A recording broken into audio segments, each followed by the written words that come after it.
Whew. Ladies and gentlemen and ladies, thank you for tuning in to Oilers After Dark live stream. The Washington Capitals are in town to face the 14-11 Oilers. The Capitals are 10-12-4. Let me turn that down a little bit. Caught me at a big poll coming up today. Big polls. Puck drops out for another 5 minutes, maybe even 10. I'm not sure why they say 8:30 if they never drop on time. But who knows? Who scores first?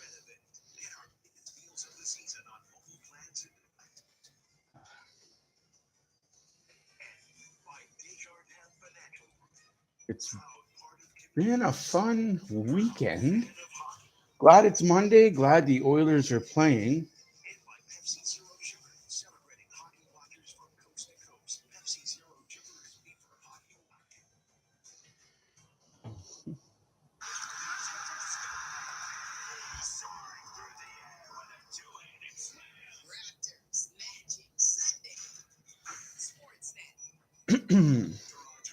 I honestly hope those guys that were bashing me on Twitter come in here.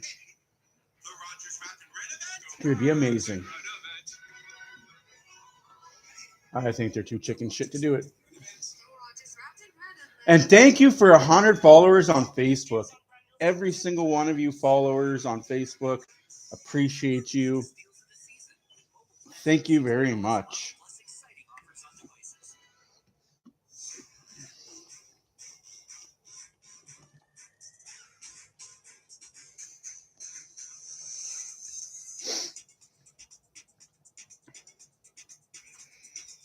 Hey, man, spam it up. Get us out there. Get us noticed. I will not say no to that at all. Neat story. Take a break from boring with the Bet Rivers Casino app.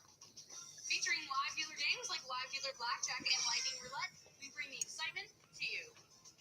Plus, with our award-winning customer service, we're the first name in the bar. I know, right? Take a break with Bet Rivers. I'm expecting a good game from the Oilers tonight. No Zach Hyman, unfortunately, although Yamamoto is back. That's positive. So we gain one, lose one. It seems to be the same situation that's plaguing the Oilers this year. One comes back, one goes out. But hopefully with Zach Hyman, it's just a day or two he's gone. Not 11 to 12 games like Yamamoto's was. But head injuries and concussions are fickle things.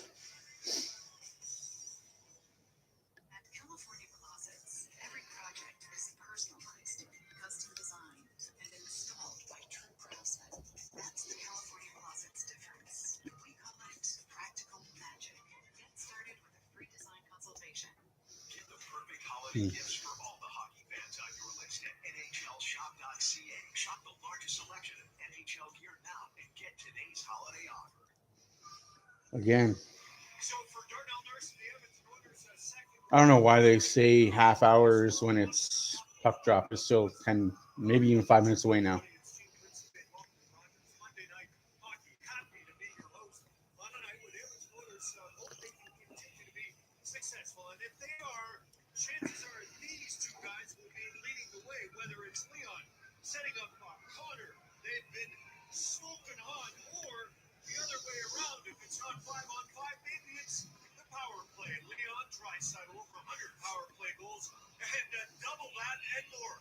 Alexander Ovechkin, the grade 800 maybe soon. Thumbs up as he's one up on Wayne Gretzky for goals scored on the road after he had 2 against Vancouver a couple of games ago. David mentioned the fact that Kailer Yamamoto is back in the lineup tonight. No Zach Hyman, but at least one of our top 4 forwards that have been out of the lineup do get a chance to play against the Capitals. Now here's Al Stafford.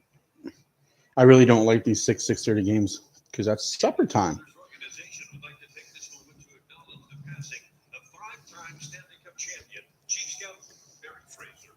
He was a key leader with the Oilers for 21 seasons, starting in 1979 through to his retirement in 2000. He led a scouting staff that was significantly a part of the Oilers dynasty in the 1980s. He is credited for drafting future Hall of Famers Kevin Lowe, Mark Messier, Glenn Anderson, Paul Coffey, Gary Curry. Definitely Barry Fraser night tonight. Big win for the Oilers. Our condolences go out to the Fraser family and to all those mourning his loss. Now, I'm predicting a 4-2 Oilers win tonight. It's not going to be pretty, but a win's a win, and we take 2 points in the bank. Oilers win tonight puts them in third place in the Pacific Division, only 3 points behind Seattle.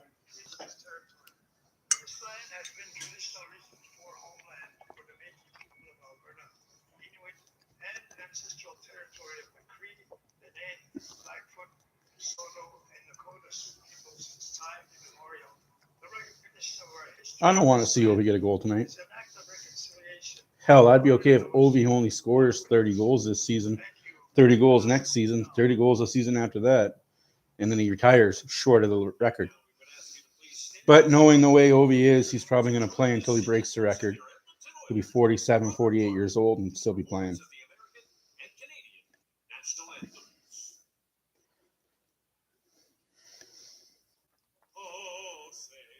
But if he does break the record, I will congratulate him.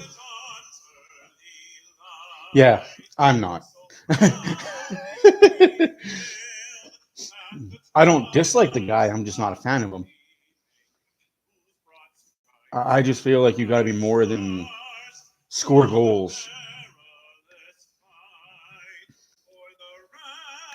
And I feel that way towards any player in the NHL, by the way.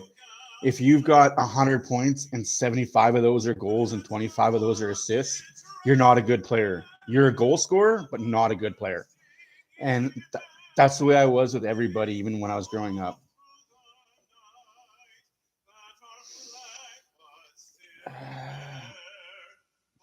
No, he couldn't have. How do you, without becoming political, he couldn't have left because of his situation in Russia and his ties to Putin. Well, family ties to Putin. I can't say his ties, but family ties to Putin.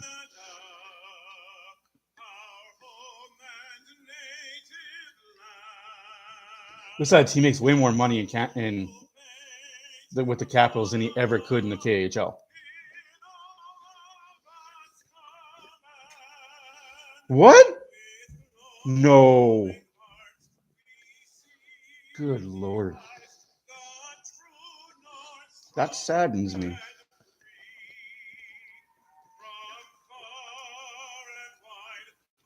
First Saget, then Jason Frank, and now Christina. Oh my gosh.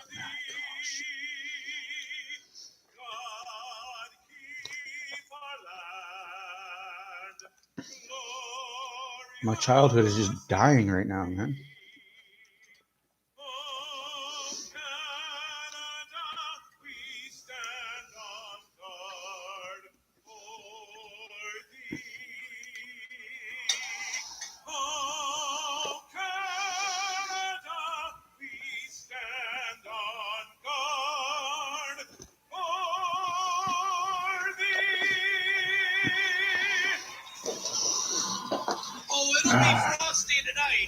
Let's go Oilers.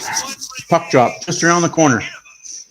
10 minutes after supposed puck drop, but had the RIP ceremony. But inside, we're expecting fireworks and heat in the form of Alex Ovechkin, the Washington Capitals, and Connor McDavid of the Edmonton Oilers, who played a 5-4 beauty last month. And that man, Charlie Lindgren, got the win in net. As we get a look at tonight's starting goaltenders, brought to you by 2 and 3.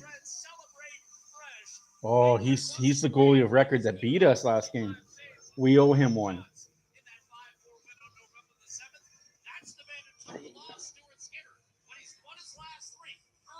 7-5-0.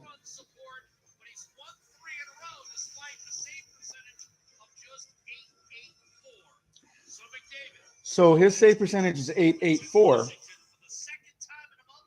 Okay.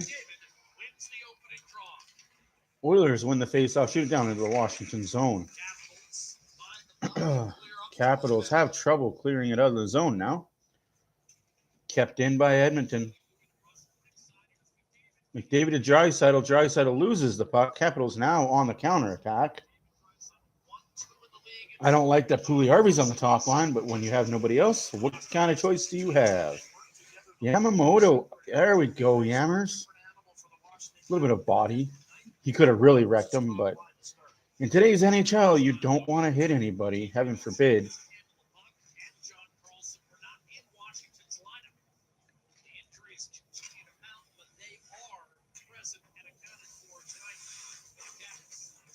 Nurse gets railed. Hey. Yes, I am watching on a live stream on my phone. I'm still behind, but I watch on Sportsnet stream through my cable. Hopefully Christmas, I'm getting a TV for my basement, and I'll be able to hardwire it right into my cable box, so I won't be delayed at all.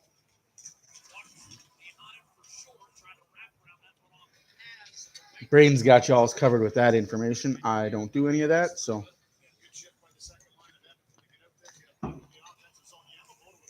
Watch those sites at your own risk, though, guys, because they could get your information. I've heard some sad stories about information being gathered.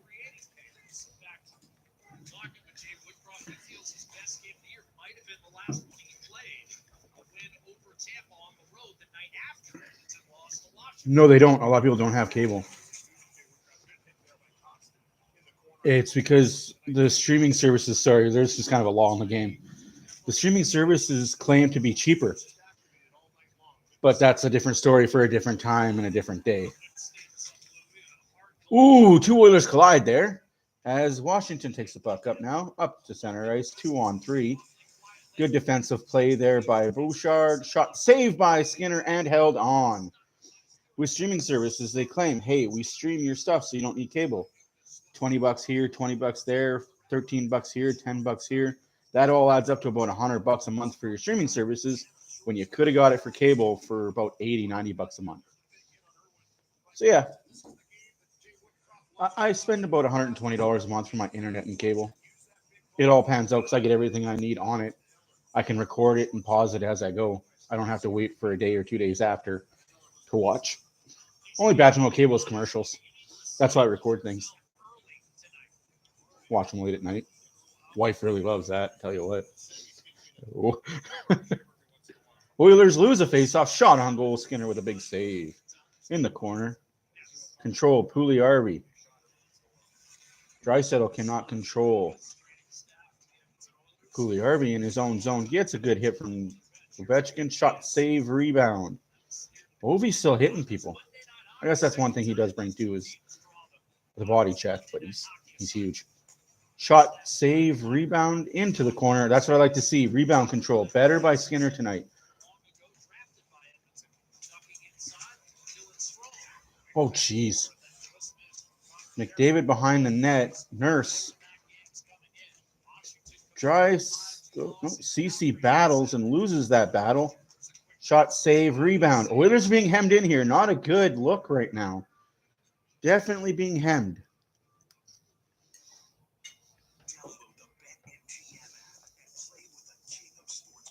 CC needs a bounce back game. Look at that. The physique still taut. The reaction still cat-like. Ooh, he's down by the benches. He wants to talk to Ovi, that's why. Yeah, he'll figure it out, though. He's still a really good defenseman. He's just down a rough stretch. He'll figure it out. Just like all the others, they'll figure it out. Big rebound. Oh, right out in the middle of the ice, so got to get it cleared, boys. And it's out of the zone. Prediction for the night? Oilers 4, Washington 2. I'll stand by that. Washington will get the first goal. Oilers will get the next 2. Washington ties. The Oilers get the next 2 after that.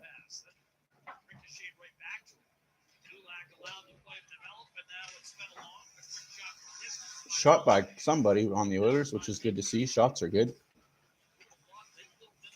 I want to see more hits by this Oilers team. I'm sick of the flybys. Leon scores more out of the top three. Leon gets 2. Connor gets 1. Ovi gets none. Fucking bold, kid. Fucking bold. Watch Ovi just go off on the fucking power play. Yeah. Hopkins, shoot my guy. That's the Oilers need a shooting mentality. They just don't have it, and I don't like it. Good play by the defense. Yamamoto picks the puck up. Yamamoto, shoot! Oh. Well, that wasn't Yamamoto. Who was that then? Oh, that was Janmark. Yamamoto and Janmark looks the same. Shot, save, rebound, but no Oilers paying attention. They're all skating away. We need to battle in front, boys. Battle in front.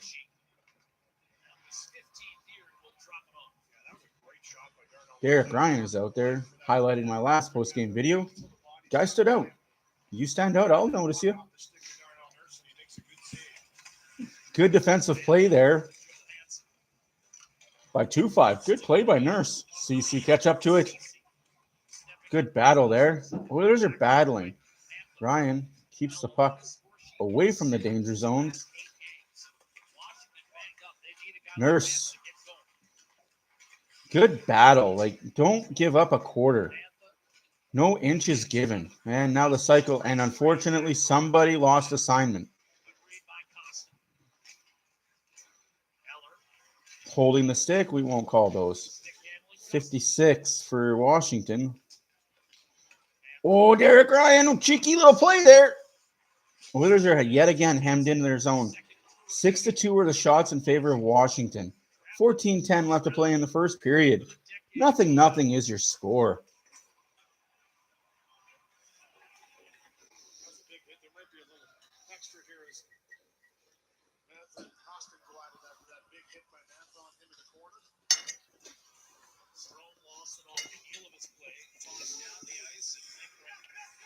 Come on, David, hit somebody. Oh, yeah, let's just fly by.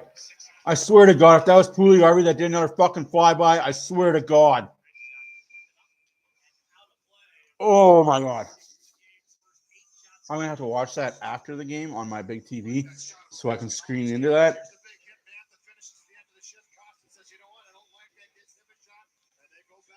So that's what I'm talking about there. McDavid had him funneled.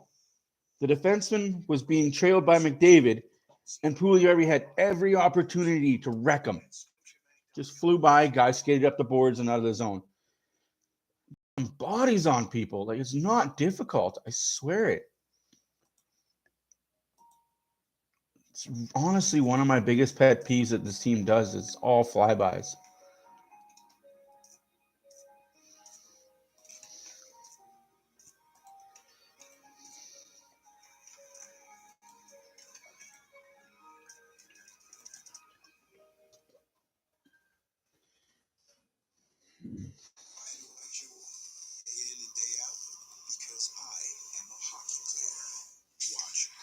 Yeah, I honestly think it will be Pugliarvi skating through the neutral zones. Hey, now, welcome to the stream. Yeah, I'm really hoping somebody hits somebody.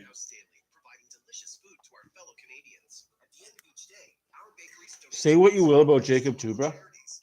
He's kind of a player you need in a lineup. Yeah, he's making 8 million, but damn.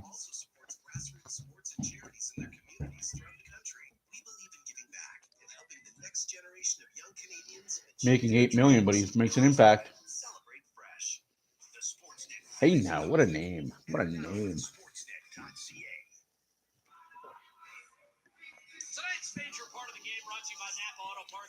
Vegas up 3-2 in Boston.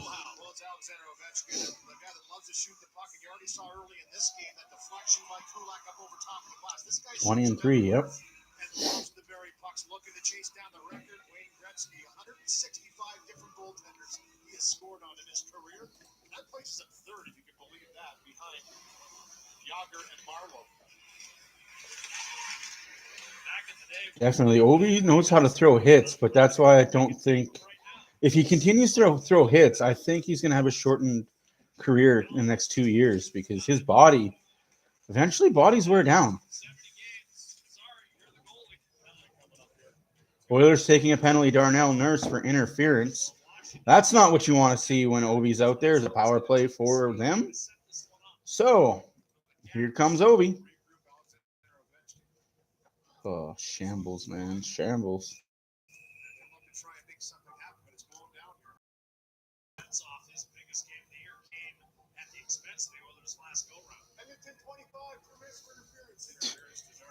That's kind of a joke, but it is what it is. Here we go. The fourth last power play in the league. Sorry, fourth last penalty kill in the league because this team sucks at penalty kills. Let's go. Oilers on the PK early in the first period.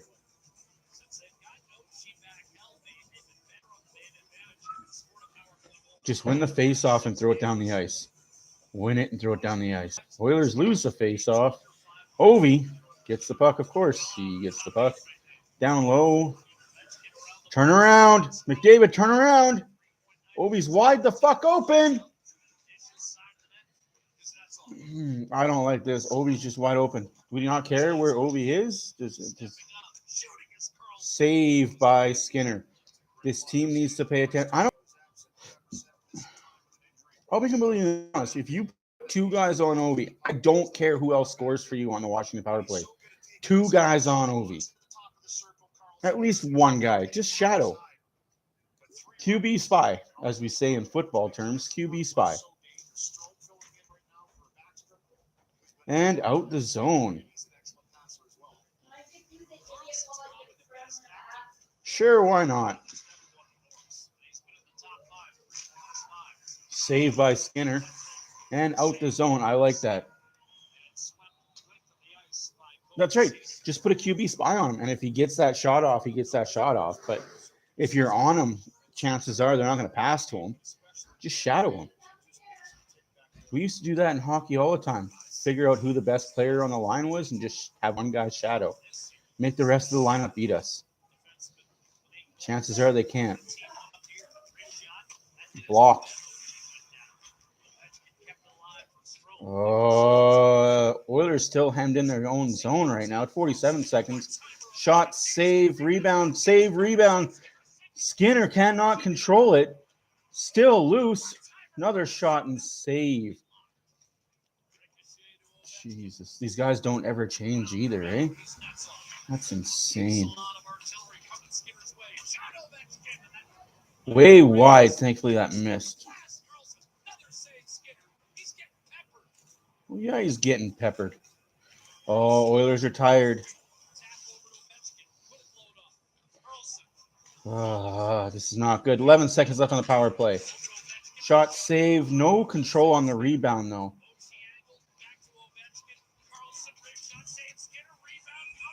Cover. Good shit, boys.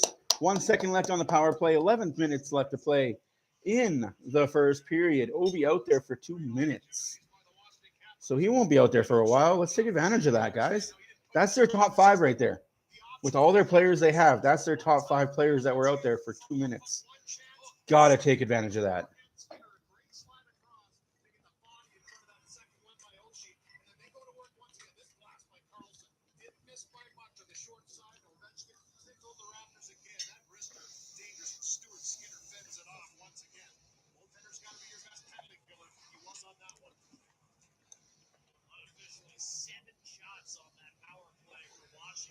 Oh, fucking Oilers can't get anything going.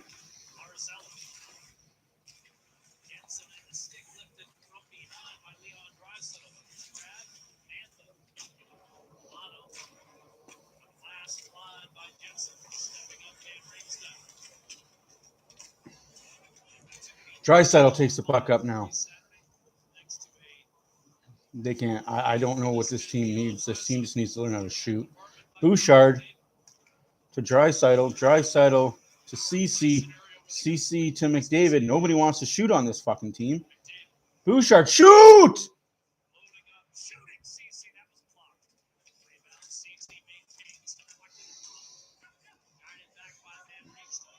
It wasn't the pass that was wrong with CC there. Bouchard needed to shoot that. What happened was he passed it, and he passed it so hard, it just handcuffed CC. And by the time he had it on his stick to shoot, there was no shooting lane. Just shoot the puck, guys. We're being outshot by 10. This is...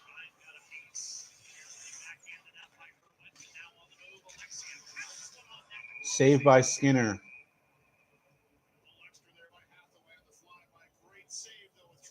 No, but sometimes you just got to shoot to shoot. Because you never know. It's going to bounce off a body, bounce off a stick, hit the end boards perfectly.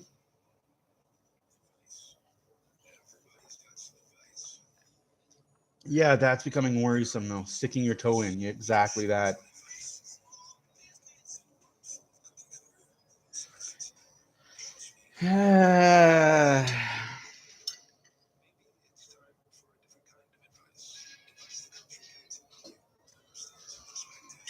It's not a secret. It's not a secret that he'd wish the Oilers would lose every other game. I honestly don't think he likes the Oilers. I think he's more of a Calgary Flames fan. He just lives in Edmonton. He's from Sherwood Park.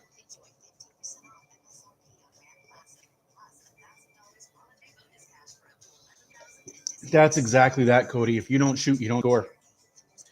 And fuck, you shoot the puck, who knows? It could bounce off somebody's leg, somebody's ass, off the end boards into front of the net perfectly. Like, you just don't know. Take the shot. I'm tired of this team passing like we're the Harlem Globetrotters.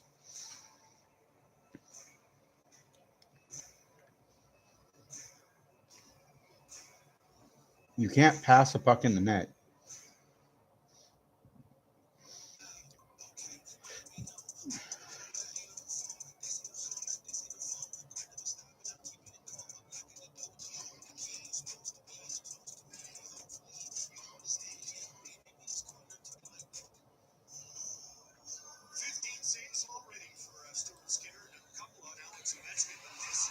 No, right? It's getting to a point where it's very worrisome for this team. They just don't shoot. Win a faceoff, take a shot on net, especially in offensive zone. You get to pick who your faceoff guy is for the most part.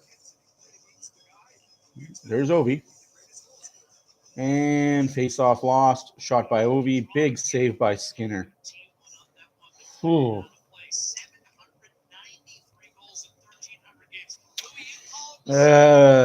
With the Ducks this year?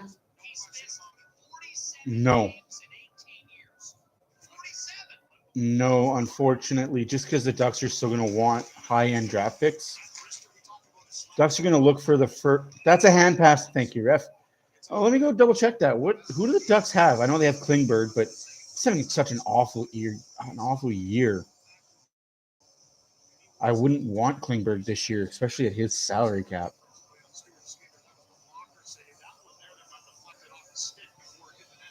The Ducks.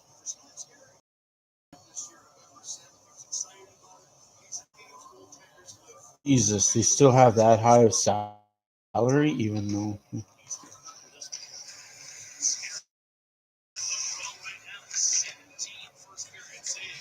Is there a general manager? Just good.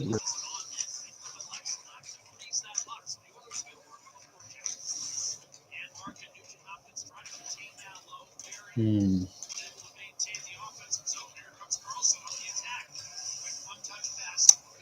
know, shot, save, rebound. Skinner uncontrollable right now. Yamamoto picks the puck up. Good play by Yammers. Oilers, he skates it up the ice pretty well. Shattenkirk, that's way too pricey for a 33-year-old. Oilers are on the power play.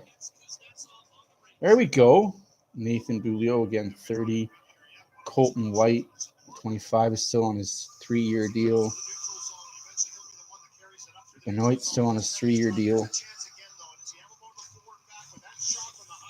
Jesus. Well, that's the thing, is they've got really, really old defensemen and a bunch of guys on their 3-year deal.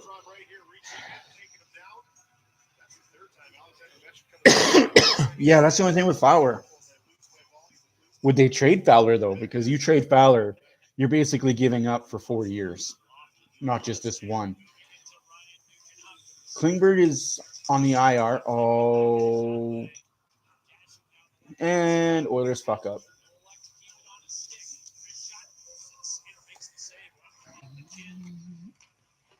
I still like Edmondson. I like Edmondson and I like Susie for defensemen. I'm still hoping out for a Timo Meyer from San Jose, but we'll figure out what they think of their team at the halfway point. A lot of these deals are trade deadline deals. 8 minutes left to play in the first period. Oilers are on the power play. 0-0 is a score. Shot, save, and thrown out. 19-4 are your shots for Washington. So, Oilers still being outshot heavily in their own arena. Should not happen, but hey, it seems to happen a lot. Oh, we can't have that. McDavid skating by himself there. 1-on-3. Held in by Bouchard. No, it is not held in by Bouchard. Jeez. Neutral zone face-off on the power play. Get the big boys off the ice.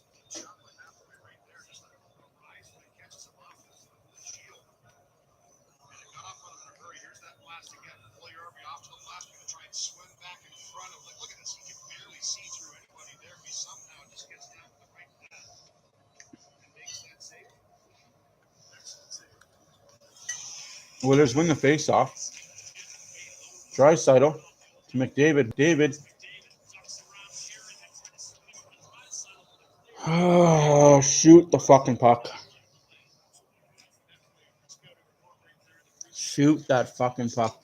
McDavid with a beautiful fucking move and then passes it away. Shoot. Bouchard, shoot. You're in the middle of the ice.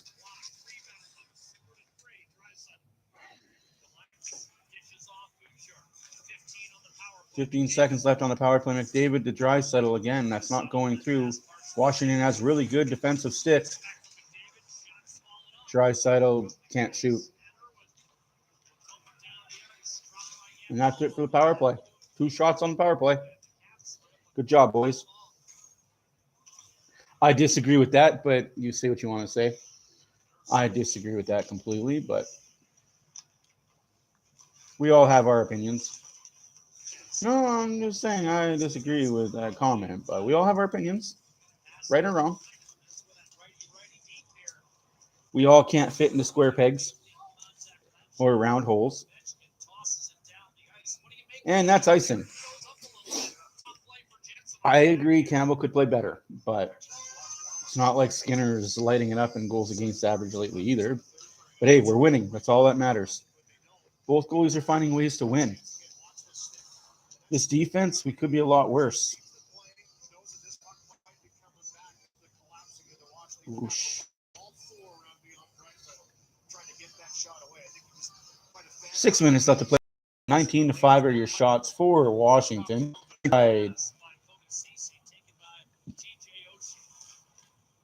Oilers play good defense. Holloway, crash and burn. CC to Nurse. Nurse, shot on net, save. That's what I like to see. Shots on the point. Just take shots on the point. Good things happen. Put pucks on net. Come on, Boston. Part of me wants to watch the Boston game after this. Hey, I love Woodcroft. I like how he is. I'm that way too. I'd rather build up players than burn them down. Unfortunately, our media here in Edmonton likes to burn down our goalies. That's what they're paid for, I guess. They're paid to be harsh. They were never this negative when we had goalies like Grant Fuhr and Andy Moog. That's the thing. I don't know if media's changed, but I remember the days of Grant Fuhr's goals against average and really low save percentage. Andy Moog's goals against average and really low save percentage. Am I missing anyone? Bob Essenza, low save percentage. But they weren't ripped because they were winning.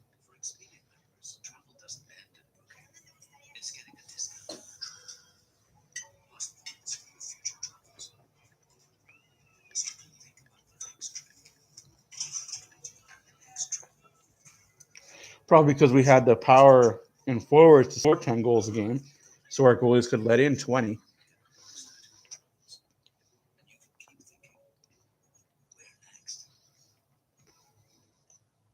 The Sportsnet Fantasy Hockey Tool. Enter now at sportsnet.ca. Well, Sunday was a neat I'd really love to see a Vezina winning goalie in this city.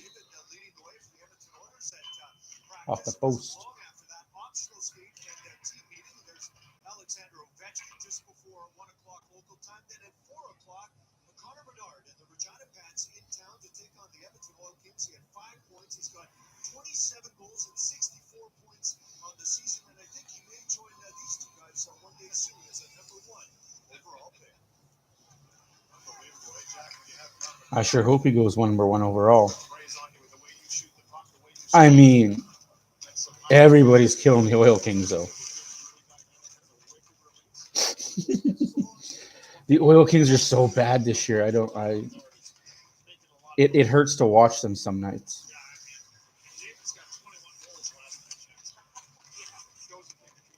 Giveaway by Clem. Clem Costin with a bad giveaway there, folks. It happens. Ooh, ouch. That looked like it hurt. Janmark and Costin on the ice together. Centered by... don't know who. Derek Ryan. Right. It's an interesting one. No, they don't. They gear up for one good cup run and then they rebuild for 3 years. Gear up for a cup run, build for 3 years.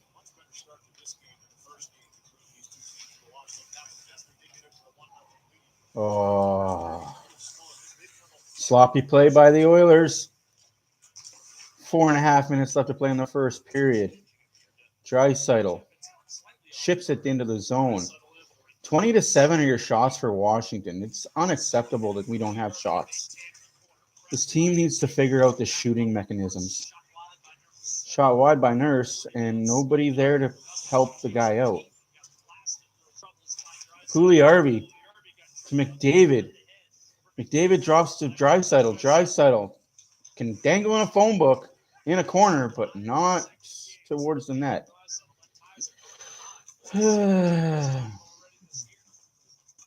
McDavid wins that puck battle to the point. Shot off the back. Oh, yeah. Draisaitl. Shot from the corner. There you go, Pugliarvi. Push somebody around.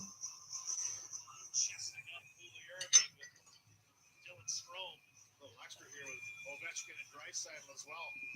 The two snipers going at it. A few words exchanged. Pugliarvi standing his ground in front too. Like to see him in front of the net. As this settles down, Jack, one of the things when you're down the bench here that you recognize a lot more. Food's good. Once they watch the opposite bench. For Jay Woodcroft, who's an assistant coach here, he would always be looking to see what that next matchup is. Seattle does look to be a really good team.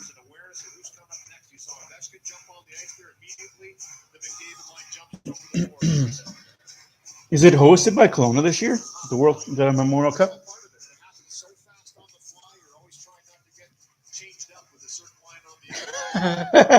It's a drink of coffee, actually.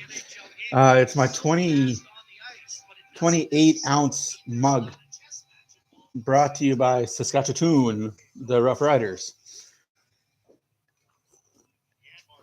Man, fill that thing with coffee in the morning. It feels good. I like it. Shot. Oh, Kamloops. Yeah, I knew it was BC team. So how is Kamloops any good this year? Or are they just going to wait till the trade deadline bolsters their lineup then because they know, hey, we're hosting. We can suck in the regular season. We got the Memorial Cup, so we're one team guaranteed. And I like how teams do that.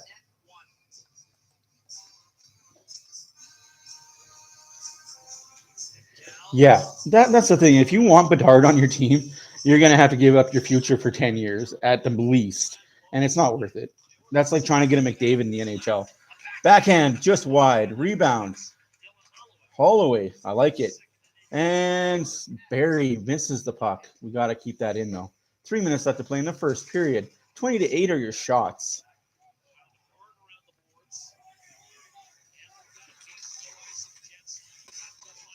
See, if I was a host of Memorial Cup, I'd have my team be really stacked, but not try.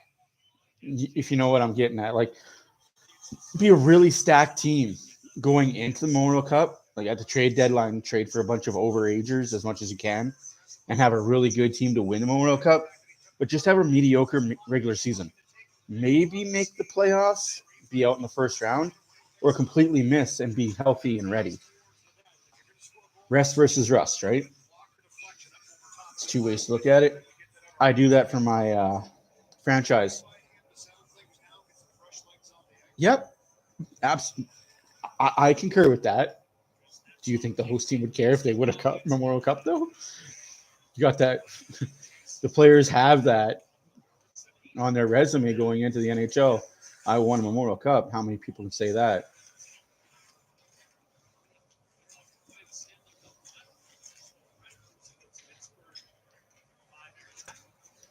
Yeah.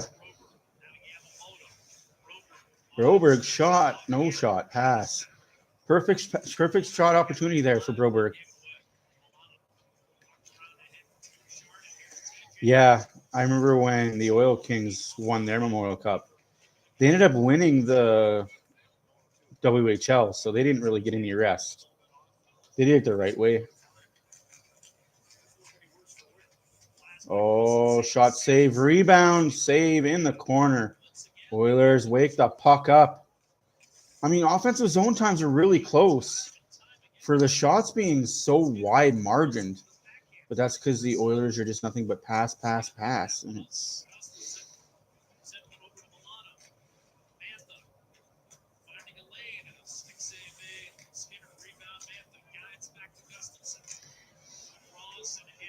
yeah, it's because the West is the BC division.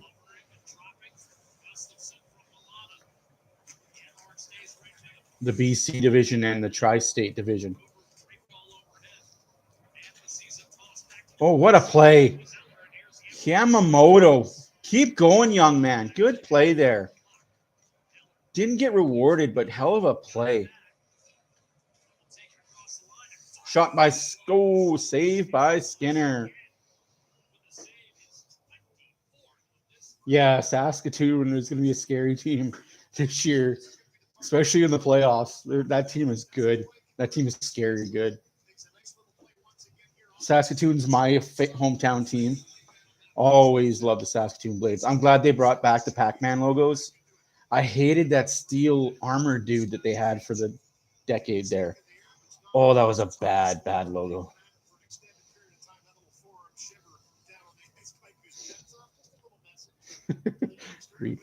Yeah.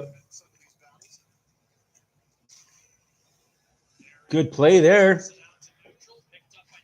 Derek Ryan, just a fluff shot on net, but a shot on net. 1 minute left to play in the first period. 24 to not 10 are your shots for the Washington Capitals.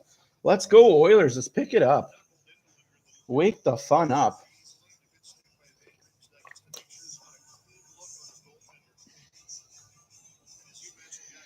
Yes, Bruins come back. Don't worry, folks. I will do your out-of-town scoreboard after the first period.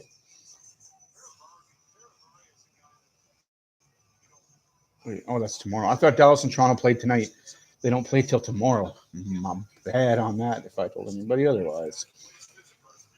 Good for the Bruins. They're a really good stacked team this year. Draisaitl leaves it for Barry. Barry shot, save, rebound. Pugliarvi, come on! Come on, kid. Do something offensive for once. You're on that top line. Be productive. Oi, 39 seconds left in the first period. 24-11 are your shots. McDavid has it. Drops it off for Draisaitl. Draisaitl shot blocked. Rebound gives it to McDavid. He misses, and it's out of the zone as the defense was changing.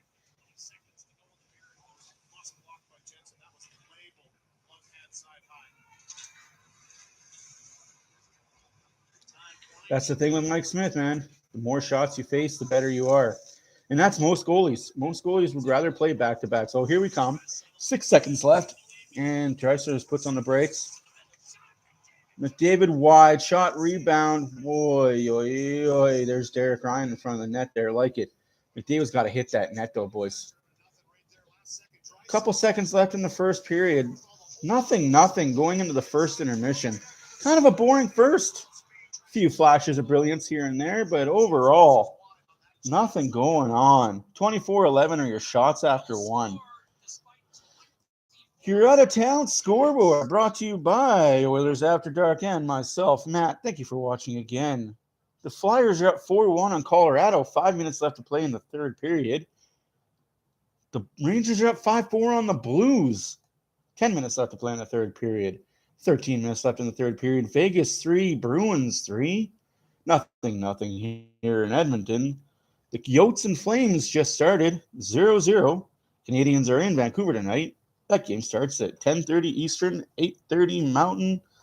So that'll be 7:30 Pacific for all you fine folks in the mountains.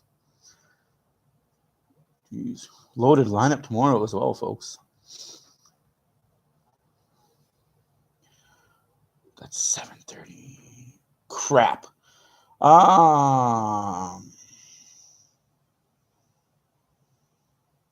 It was boring for the most part. Like, he got this is where I see things differently than most fans, I guess.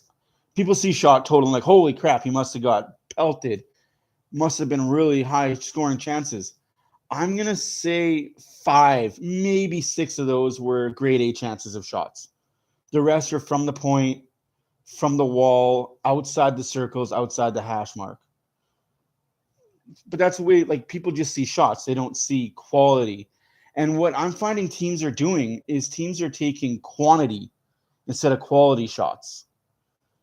It is. That's what I mean. Like, that's what the Oilers need to buy into. The Oilers need to start buying into quantity instead of quality. Because, sure, you could get 7 grade A chances to score, and you might score on 3 of them. Perfect. But if you take shots from anywhere, just turn and shoot, bounces happen, man. Those bounces are unbelievable, and they go in. We've seen it time and time again go in on Campbell. Even Skinner. Smith. Koskinen was the baddest one for that, though. You could take a shot from the point, and it would find its way in. It would bounce off a chip in the ice. We aren't getting quality, let alone quantity. And we ain't getting nothing in Edmonton. You're absolutely right about that. No scoring first period.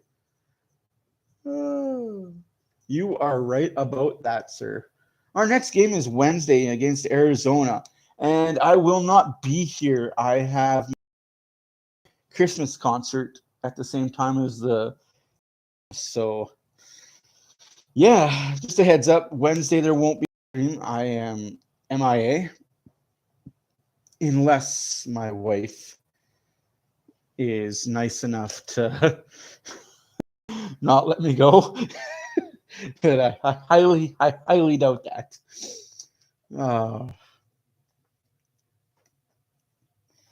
First time being in person Christmas concert since COVID, so hey.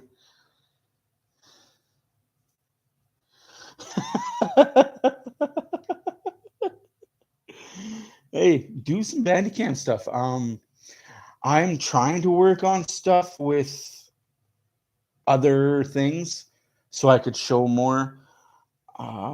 Saturday. When's the next early game we have? Is Saturday the next early one?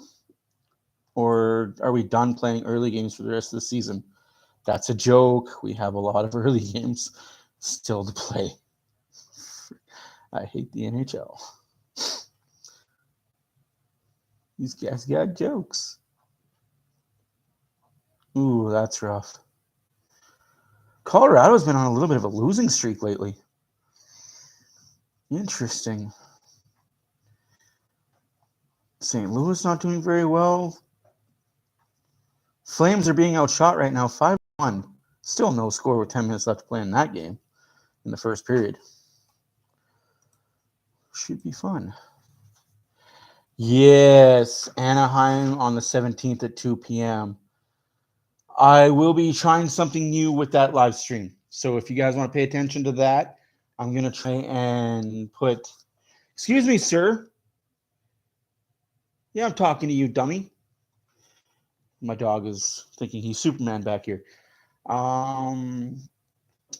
Yes, I'm going to try and do something to have the scoreboard at the bottom of the screen in the corner. I'm trying to work on some things. Last time I tried that, apparently it was really laggy and the stream quit. Hopefully it doesn't happen again this time.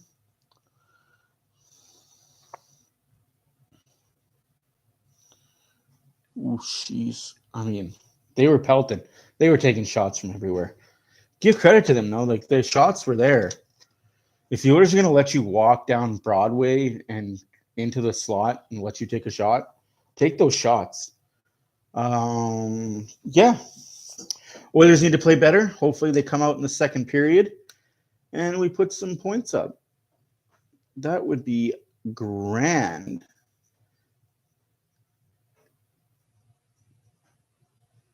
Second period. Nothing after one. Oilers did get 11 shots of their own.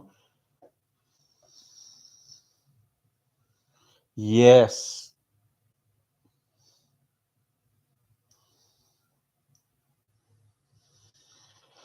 And unfortunately, I have a toddler. I have a 7-year-old. So I've got a 3-year-old, 7-year-old, and 19-year-old.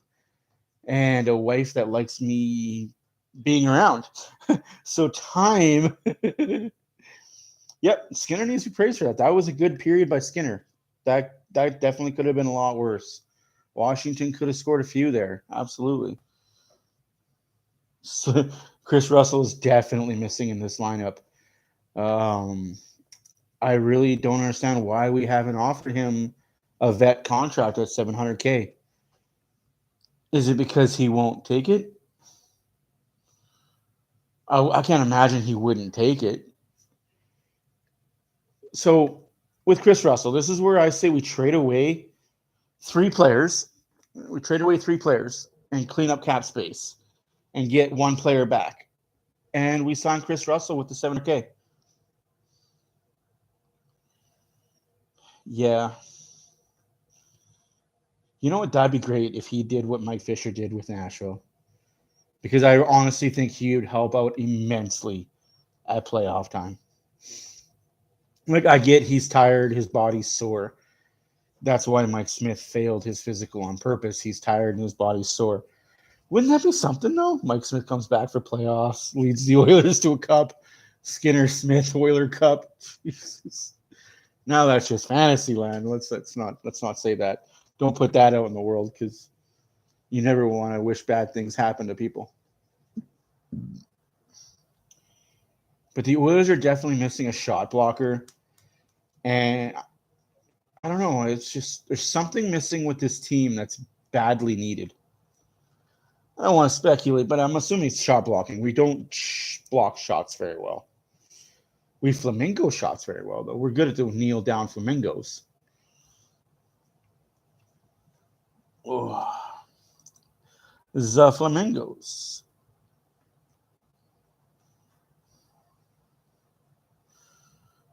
Marsh, Dan Pasternak, and Hall all scored for Boston.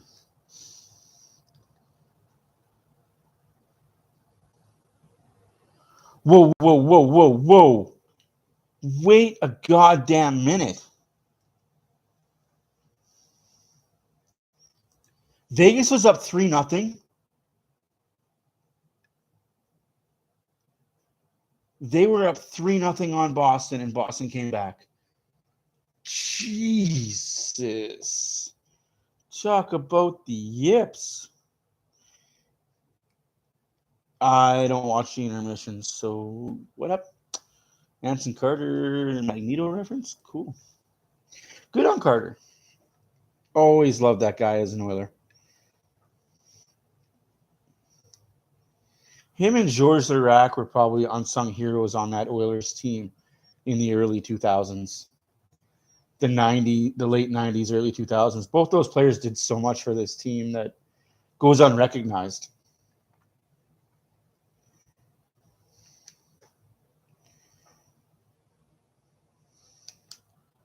Another player that a lot of people don't really show a lot of respect to is Rem Murray. Rem Murray was one of those key guys, too, to the Oilers. Just a feisty little man. Yeah, I don't like Boston's goaltending, but they get it done as a team.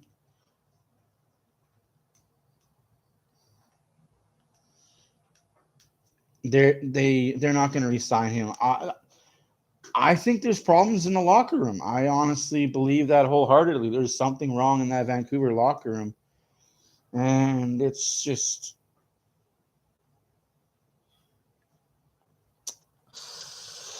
like there's something wrong with the Winnipeg locker room. There's just some locker rooms in the NHL right now that's just not gelling. For whatever reason, they're just not hitting stride and not gelling.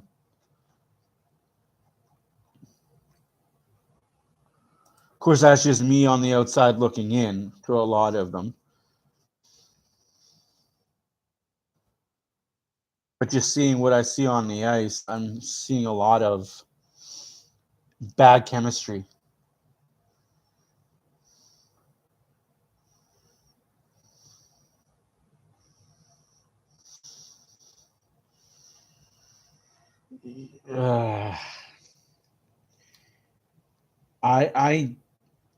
If Toronto's injuries keep piling up like they are, they're not making the playoffs. I will be 100%.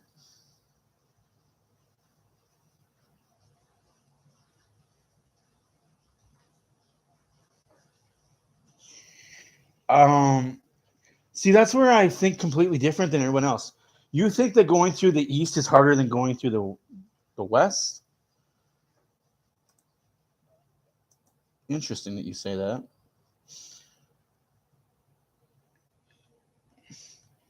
In the playoffs, I disagree. I think going through the West playoffs is way harder because the West has more travel and they hit harder than they do in the East.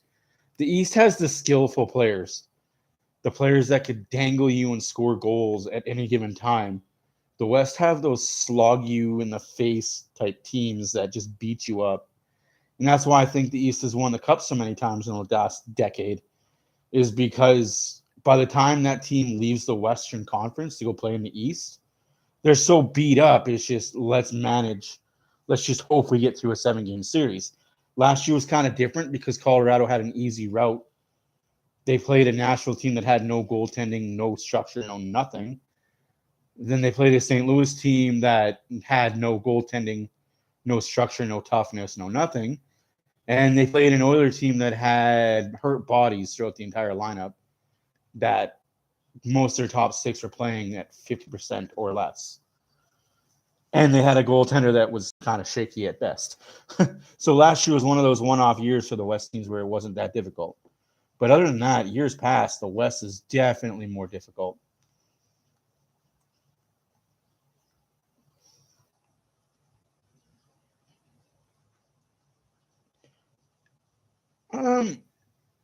What I mean by playoff wise, like, it doesn't matter what team there is in the playoffs. The West is just a harder division to get out of physically. The West teams are built to mash you and beat you up and make you battle tough, and it hurts you in the finals.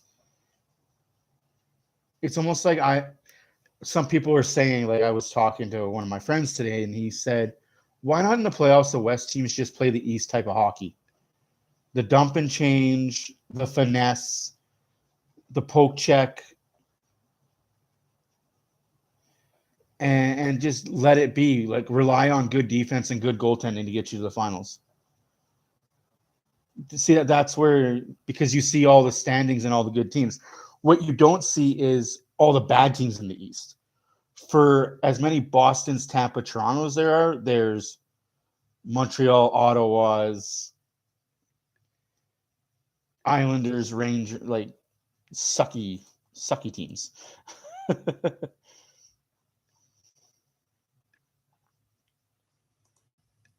But yeah, no, Sabres.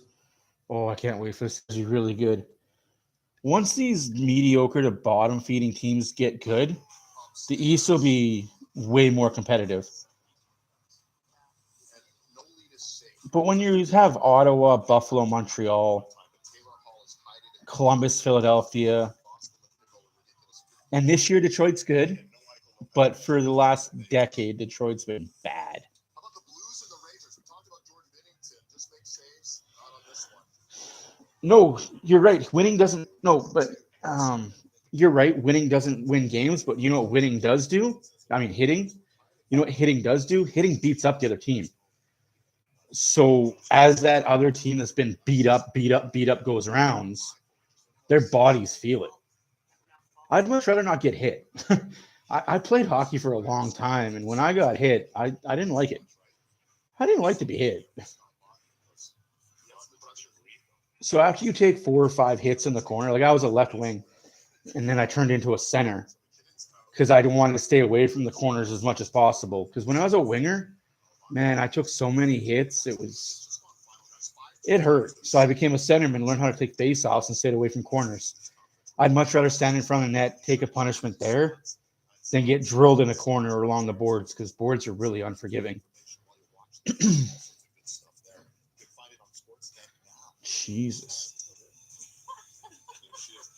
But yeah, you need to score. It all comes down to scoring. You can't win without scoring. And that's what the East does in abundance. East scores goals. Is first period over? Are these intermissions getting longer and longer? Or is it just... Because I don't remember them being 25-minute intermissions. Devils with 41 points.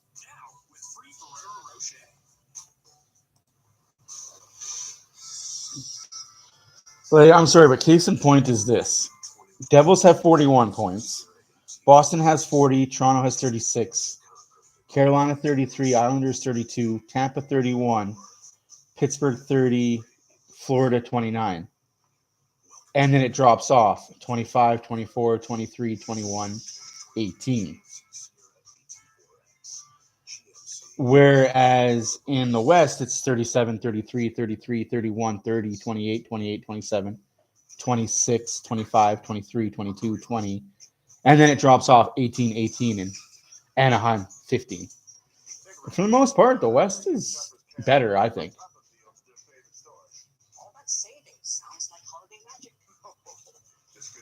This year. No.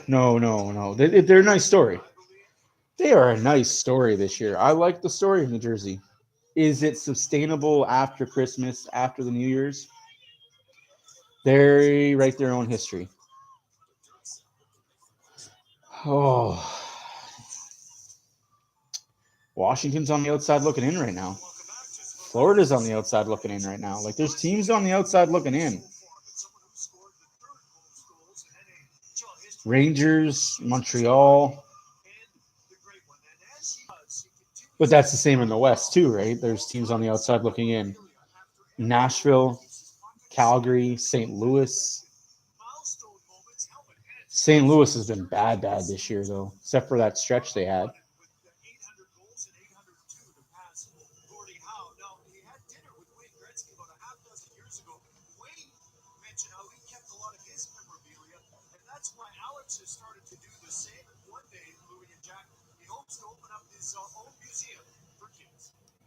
What a nice guy. And we're underway in the second period.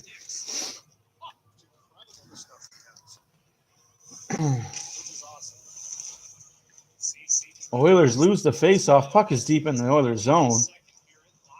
Up the wing. So Draisaitl onside. Looked like off, but they all stopped. Puljujärvi. Can't lose that puck battle. Pulley. What a play. What a play by Nurse. I don't give that guy enough credit. Nurse has the puck. Shot on net. Misses, but hey, it's a shot. Draisaitl has it. Shoot! No, don't give it to him. Puljujärvi loses the puck battle. McDavid wins the puck battle. Kept in. And now it's out.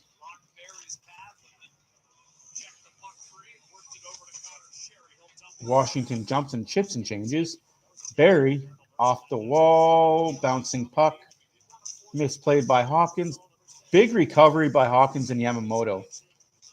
Little knock off the puck there by Yamamoto. He's got the back, and he's back up on his feet. Well, yeah, the finals are a different season altogether. It's battle of nutrition when it comes to the finals, especially if teams go 7 games. Oilers now have control of the puck. Yamamoto, shot blocked. Rebound is there. Hopkins passes to nobody, unfortunately. Barry shot off a body. Shooting pucks is good. Kulak, shot, goal! Kulak with the goal. Oilers 1, Washington none. Let's go, Oilers. Shoot the puck, boys. That's what you like to see. I don't know if that went off Janmark in front, but that looks like a Kulak goal. Let's go, Oilers. Shoot the puck. Good things happen. Cannot complain about shooting. Oh, that's all Kulak. What a shot. What a shot. Take it in the middle of the ice and let her rip.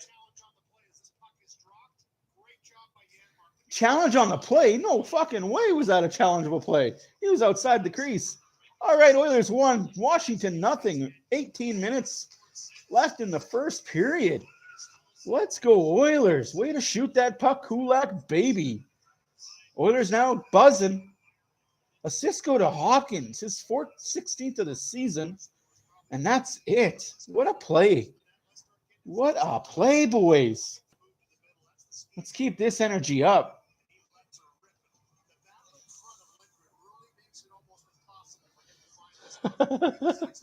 Cool. Yeah, he deserves some credit. Kulak has played really well defensively for this Oilers team that has lacked defense at the best of times this year.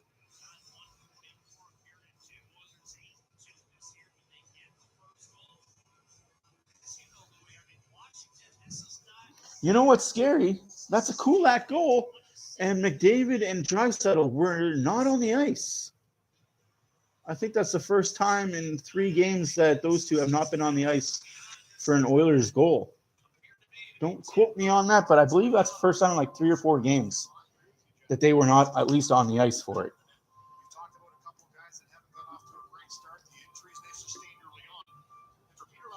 Oilers 1, Capitals none. I'm going to put his name down here in blue as player of the game. Shout out.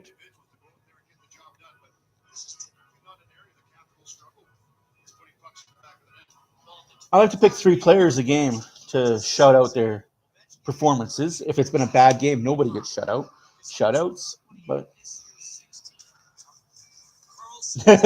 we need to clone Kulak. We do have a clone for Kulak. His name is Russell. Chris Russell. Both from small town Alberta, too, which is cool. Washington now controls play in the Oilers zone. Behind the net, chipped in front. Oilers got to get that puck out and do not. McDavid loses the puck at the blue line, and there's chaos. Puck over glass. 17:20 left to play in the first period. 1-0 Oilers.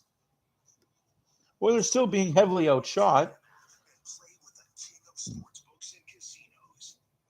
So far, Kulak's the player to be mentioned. I think Skinner might be another player to be mentioned. If this game continues going at the rate it's going. I don't need flashbacks of Montreal. I do not need flashbacks of that game. Really. Yeah, might. It's still early. You give them your house and you'd be broke and homeless. Oh, wait, you can't call them homeless anymore. What was that name for them? Unhoused. They are no longer called homeless people. They are the unhoused people. It's true. I was politically corrected the other day when I called somebody homeless.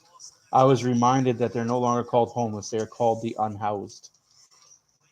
Who knew? The world we live in, folks. The world we live in. Gotta love it. Gotta love North America. That's offside. Is there a penalty coming up against the Oilers? Yep. Power play Capitals, 1-0 Edmonton. Looks like we could be seeing 2 minutes of Ovechkin. Tripping to Barry. I don't know if it was a trip, but I got to see.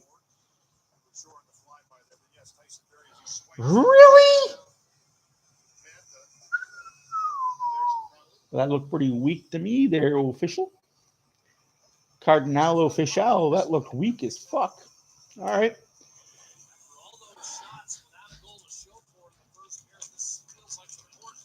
Washington is 0 for 1 on the power play. Bad break for the Oilers there. Hit a stanchion. Shot, save, rebound. Skinner is down. Get up, young man. You got good legs. 23-15 are your shots for Washington. And he breaks his stick.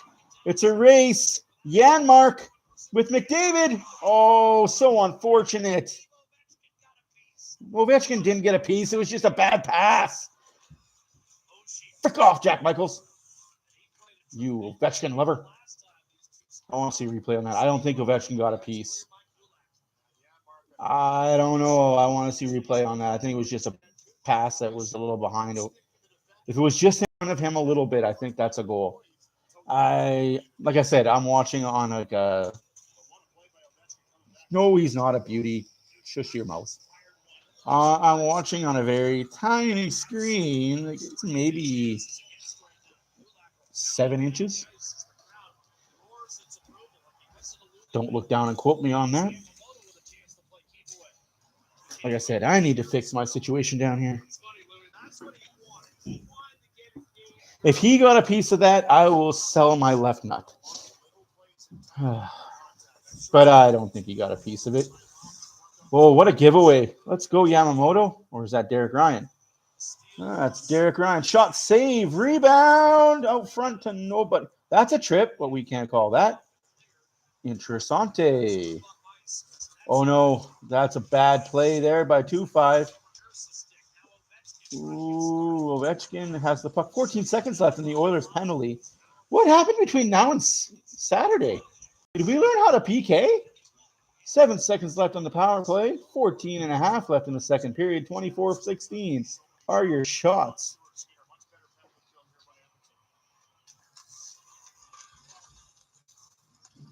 I don't understand why people love Ovechkin so much.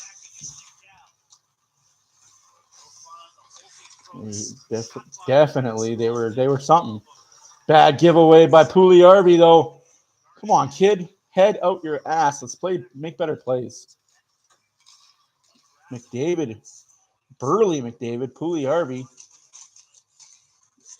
Gets rocked and knocked over, but gets back up right quick. Battle on the board, 2-on-2. Washington has it. Draisaitl cuts the pass off. Gives it to the defenseman. Back to Draisaitl. Draisaitl skates it in. Little shimmy shake. Back to the point. Blocked. Does not work out. Kulak again playing some really good defense. McDavid has the puck to Draisaitl. Back. Shot blocked by Pugliarvi. Wrong team there, bud. You're blocking it for the same team. Kulak has it. Gives it to Draisaitl off the back of his stick. That beaver tail he's got is not good for receiving passes. It's good for passing. It's not good for receiving. And it looks like icing. Ooh, did the Oilers get away with that? And it got blown down early. Looks that way. Icing against Washington. I'm going to see this. Let me see. No, he doesn't. He does not get a stick on it. He just did enough to disrupt the pass. But he didn't get a stick on it. He just did enough to disrupt the pass, but he didn't get a stick on it. My left nut is safe, ladies and gentlemen. Thank God for that. I make things interesting. I don't hate Ovi. I don't hate Ovi at all. I like the guy. I just think he's overrated and will never beat Gretzky's record. I don't think anybody's beating Gretzky's record, to be completely honest with you. Icing again. My hate on Ovi's Verity War. He is overrated. Dude, he scores goals. I get it. You score goals, you win games. He hits people and scores goals. No, well, Crosby is kind of overrated, but Crosby is also a team leader that does so much more, like assists, kills penalties, scores goals, wins championships, plural. All I'm saying is Ovi could be so much more than just a goal scorer, but that's all he is a goal scorer. And stats don't lie. Now he is. Now he is. But see,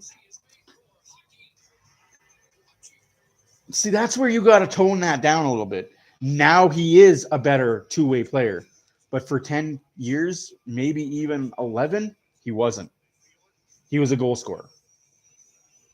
Now he does everything because he has to. But he wasn't like that in the first 10 years of his career. Yes, it is 1-0 Oilers. Dan, welcome to the chat. Don't get me wrong, now he's changed, but he wasn't always this way. I agree. But I don't judge you by what you did lately. 1-1 Washington and Oilers. Bad giveaway by the Oilers. Skinner flailing like a fish. Yikes. We got to get that puck out. McDavid loses the battle down low. Nurse loses that battle. CC out in the middle of no man's land. That 5-on-5 defense, man.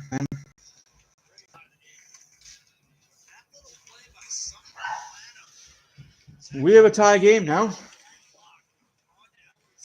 I agree. Skinner saving us. Oh, that's onside. Kept in. Beautiful play. Calgary is playing Arizona. No, I completely agree. Skinner is keeping us in this game from being blown out. That's why I'm not putting that on Skinner at all. That was the defense completely. That was the 5-on-5 defense with 2-5 Nurse, McDavid, and CC right there. Those three players need to be better on that play. So that's just me nitpicking. So Oilers are now really hemmed in their zone. Shots are 25-16 for Washington. 1-1's the score. 11:42 left to play in the period. 1-1 is your score.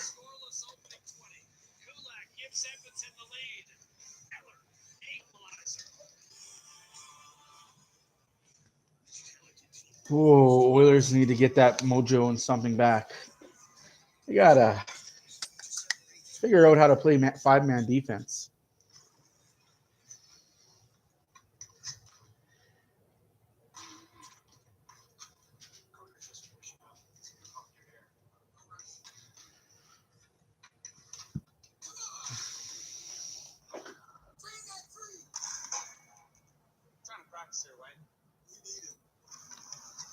Ooh, you need it, he says. Shouldn't you be golfing?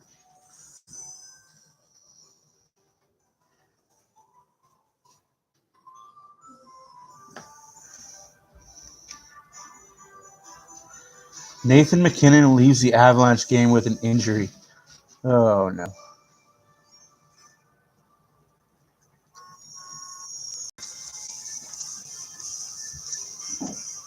Never want to hear that.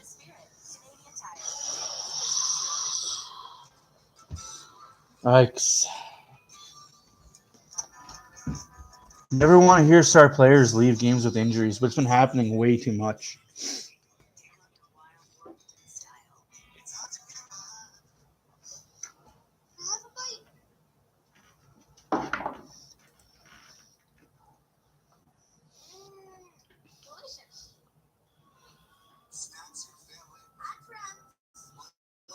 Cobb's bread. Oops. From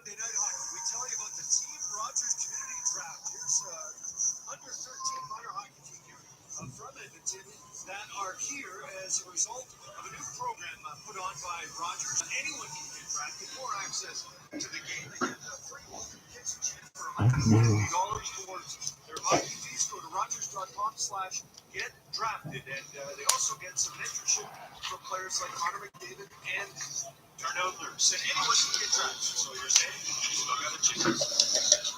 And that club was moving with a purpose. They came right by my booth as I arrived in the arena, and I got out of the way quickly. I was about to get steamrolled. Yeah. It would have been about 12 minutes for charging. Here's McDavid. Oilers deep in the Washington zone. An Oiler gets knocked on his arse. And it's back down into the Edmonton zone. 1-1 is your score. Shots are 26-16 in favor of Washington. 10 minutes left to play in the second period. Are we on another power play for Washington? Because it looks that way. Yikes. Shot blocked. Big block by CC there. Draisaitl and McDavid changed because they were hemmed in their own zone on that play.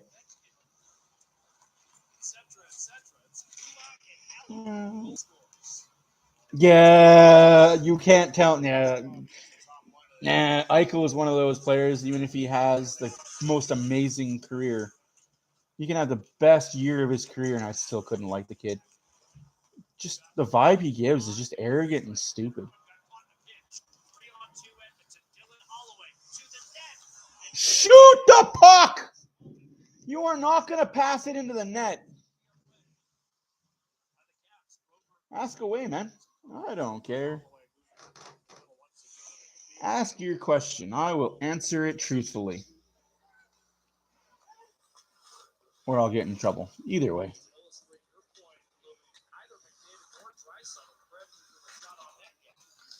McDavid, Draisaitl, no shots on net? How is this possible?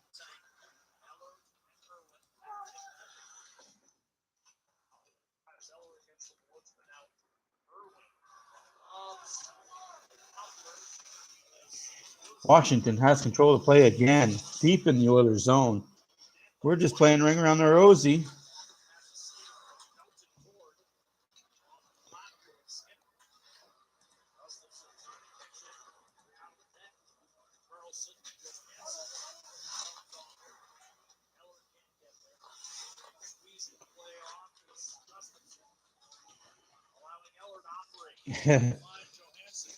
Right? Just keep that hatred on one team. Yeah, no, as long as you Vegas, I can hate on him and the team at the same time. Works for me. Shot save made by Skinner. We got 8:40 left to play in the second period. 29-16 are your shots. 1-1 is your score. Washington heavily outshooting the Oilers and controlling play like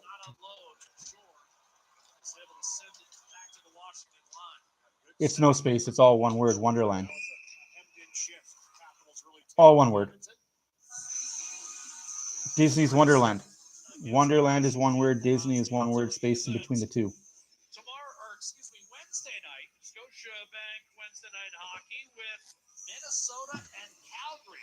No problem. That's why I'm here.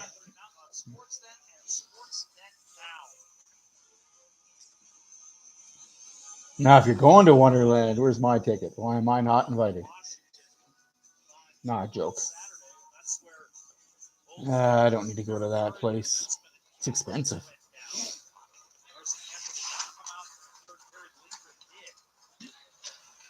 Oh, ooh. Nice little play by Washington there. 8 minutes left to play in the second period. 1-1 is your score. Puljujärvi to Bouchard jumping up. Puljujärvi in front of the net. Hopkins with a beauty little play there. Oh, somebody got dropped down. Somebody got dropped down or somebody got dropped up. Pushed up. Hopkins wins that puck battle. Hopkins to Puljujärvi. Puljujärvi. Hopkins to the point. Nobody there. Nurse controls at center ice. Over to Barry. Janmark loses that puck battle. Ovechkin's looking for that long pass. Cherry picking back there, I tells you. Cherry picking. Yeah, well. 1-1 is your score. 7 minutes left to play in the second period. Looks like it's an icing. Yamamoto tried, just couldn't get around him. Thank you for the 5 viewers that are watching. My name is Matt for Oilers After Dark. Please comment, like, subscribe, tell all your friends. I'll be back. That looks like a face of a man that's struggling for life right now. David Yamamoto and Draisaitl is a lineup. Likes it. Shot off, face off. Win. And we are on commercial break. Oilers 1, Capitals 1. Little over halfway done the first period. Yes.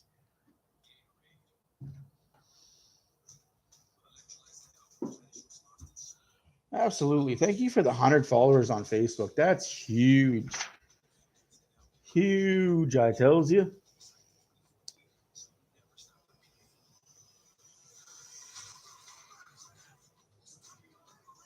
Oh. Should be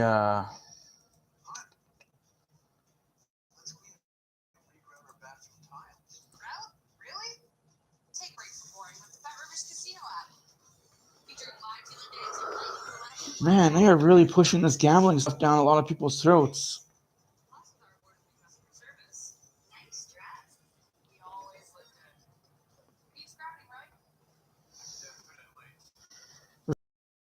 Out. 4-3. Bump them up to 39 points.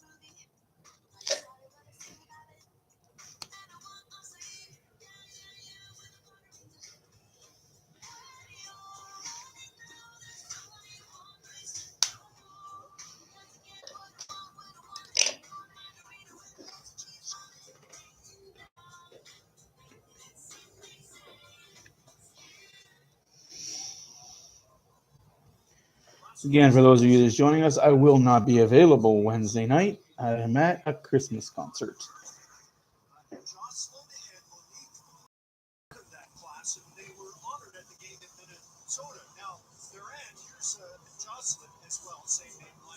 Was at that game. She wanted to wear her Oilers jersey, but her husband right beside her said, "No, you can't. We're in Minnesota. We're honoring the USA Hockey Hall of Fame plaque." But yeah, Christmas concert for the kids. Yeah. Unfortunately, kids come before everything else. But life goes on. Ooh, Capitals now controlling play again in the Oilers zone. And out the zone it goes. 6:54 left to play in the second period. Oilers need to wake up a little bit. Being outshot 31-17.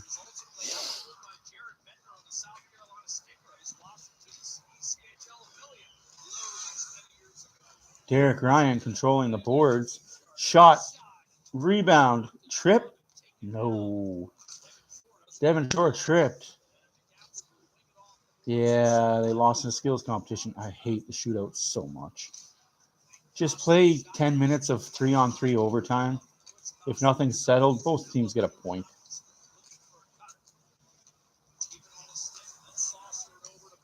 But if you play 10 minutes 3-on-3 overtime, somebody's going to score. Hits Pugliarvi square. Another block shot by Pugliarvi. Unfortunately, he's blocking shots for the other team. 2 block shots for Pugliarvi. 5 block shots for the other Washington players. Good on him. Shut up, Oshie. You're not getting that penalty. You almost fell over. Shot, save, rebound.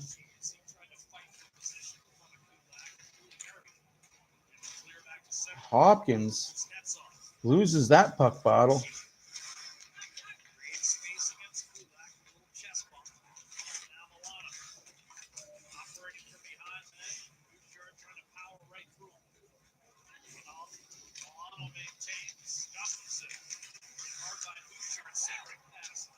Washington player is hurt.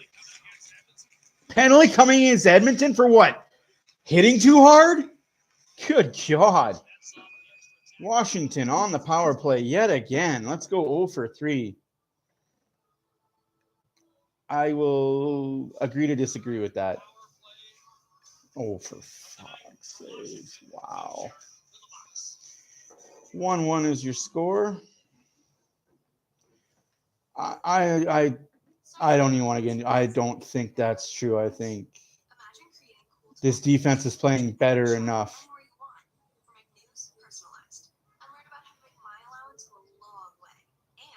I'm not saying he hasn't looked good, but he hasn't looked amazing. He's made saves that he should make. There hasn't been really any scary shots, honestly. Like, there's a flurry.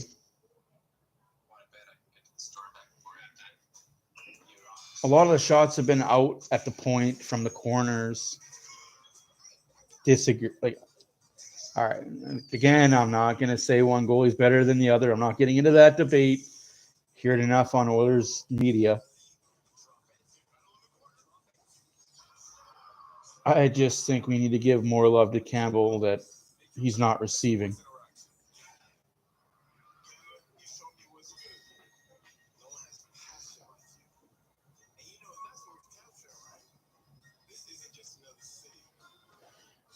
I could just be watching two different games that everybody else is watching. I don't know. I could be watching a completely different game. But for me, the shots that are being shot should be saved. They're not high danger scoring chances. No, I didn't say you were. I'm just saying you're hyping up Skinner when he's making shots that should be made.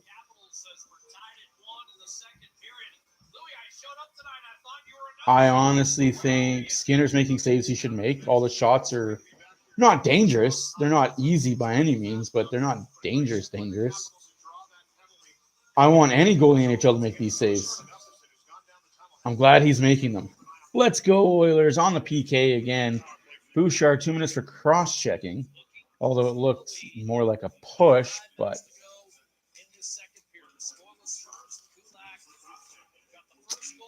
again, rebound. I'm just going to shut my mouth. It's better that way. McDavid steals. Short-handed breakaway.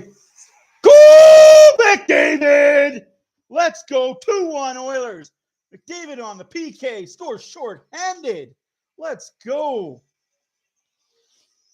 All right, Oilers. Let's pick this up now. McDavid's first shot on net happens to be a goal. That's what happens when you pass too much on the power play, though, folks. Good players find ways. 2-1 Oilers, despite being outshot. And Skinner's made some great saves. He's looked more like a veteran than some veteran goalies in this league have this year. Skinner has improved immensely game by game, and I like that. That bodes well for the Oilers in the future. Yeah, I like that's offside. I thought I heard a whistle. Could be. I did hear a whistle. I got ears like a hawk. 1:15 left in the Washington power play. 4:18 left in the second period. 2-1 Oilers being outshot. 33-19. And I do agree. This game could be ugly if it wasn't for the saves that Skinner has made. This game could be ugly. I'm good. I'm happy for the kid. He's a good kid, and he's definitely the Oilers' future as far as goaltending goes. Can we get a solid backup for him? Hey, if he continues to play so well as the starter, we don't need to go out and get any more $5 million, $6 million backups.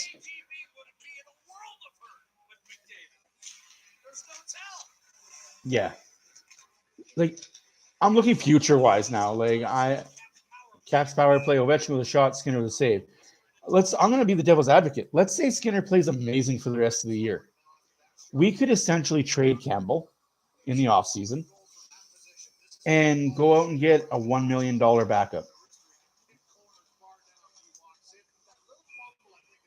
Oh, I really that's one person I want the Oilers to get rid of in this organization is Dustin Schwartz.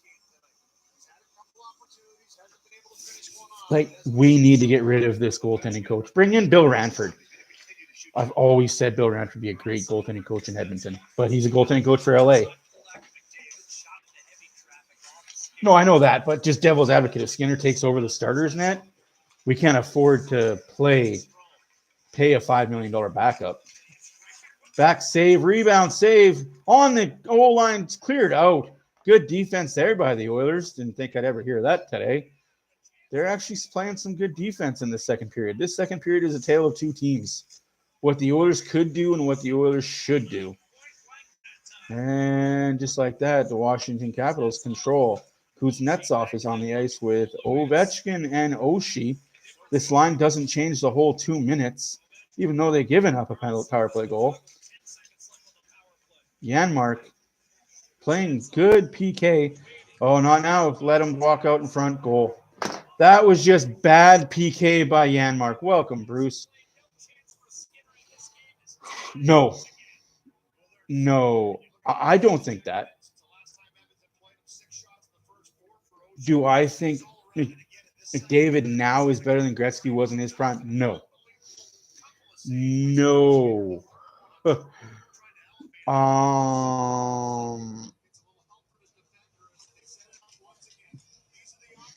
Because I'm old enough to have watched what happened in the 80s, no.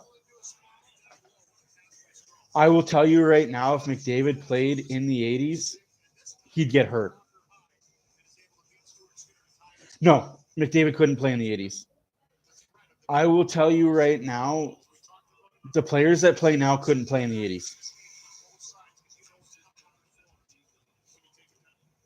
You say stiff defenders.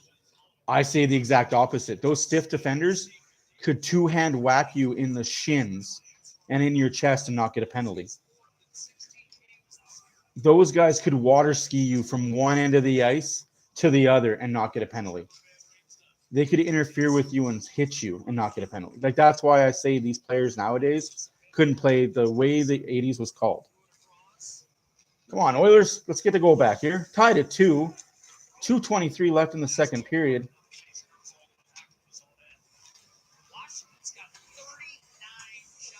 Welcome, New Jersey Debbies. Yes, reason why Gretzky could never get touched is because we had a guy out there named Dave Semenko that if you hit Gretzky, yeah, you got punched in the mouth. A penalty coming? Nope. And it is off. And it's funny how you say Landover losers ties it. Yeah, well. And McSorley. No, absolutely. And that's why that's why I don't compare players now to players back then. Even players from 20 years ago, 10 years ago, in the 2000s. The game has changed so much. Like, if Gretzky was to play in this day and age, I don't think he'd be putting up points he did in the 80s. Because the game is such a speed game, and Gretzky wasn't the fastest. That's the thing with Gretzky, was he wasn't the biggest, wasn't the fastest, wasn't the toughest. He just knew where to stand. Like, with all said and done, unfortunately I'm way. Your little cupcakes are a good team sometimes. They're on a good stretch. They'll come back down to earth eventually. Hey, man, it's tied 2-2. Skinner's definitely keeping us in this game, and the Oilers are just need to take shots. It's 39-19 for shots. 1:32 left to play in the second period. Tied at 2. Shorthanded goal scored by McDavid, followed up by a power play goal scored by the Capitals. I don't know who scored it. That's not true. I really hate that people think that. That's not true at all. Gretzky was not protected by the league. Oh, jeez. Puck is loose. Get it out. There we go. Gretzky got slashed quite a bit.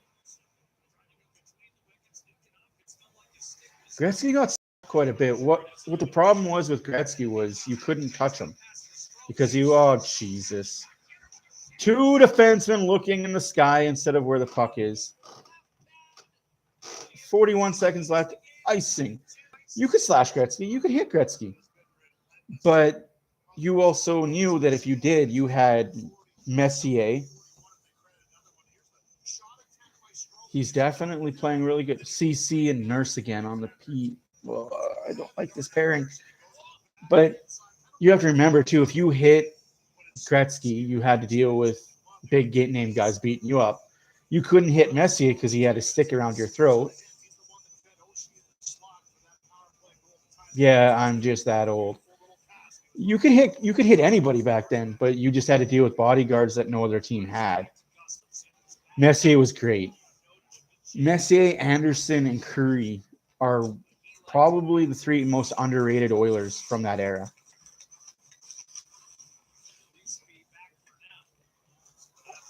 Messier was amazing. Like, that guy had so much skill. And he was on the second line.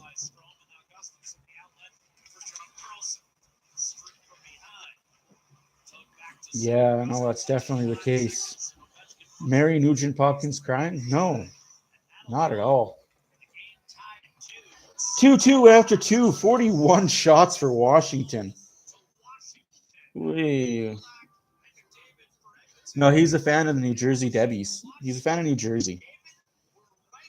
Or he's a fan of Washington. Very well could be.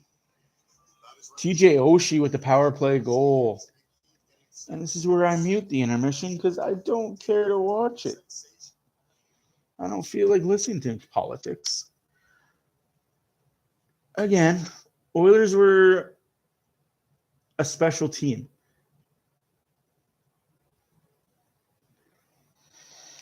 The Oilers were such a special team in the 80s because they were all drafted by the team or brought in by the WHA and just clicked.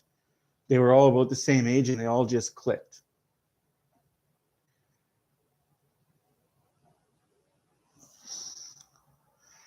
That's why it worked. A lot of other teams didn't have that advantage. People forget Gretzky was never drafted by anybody. He was drafted by the WHA Indianapolis Pacers. And boy, was he good for that team. But they didn't make the jump to the NHL. And thankfully for Walter Gretzky talking to Wayne, telling him that Edmonton was the best place to go because he came to Edmonton.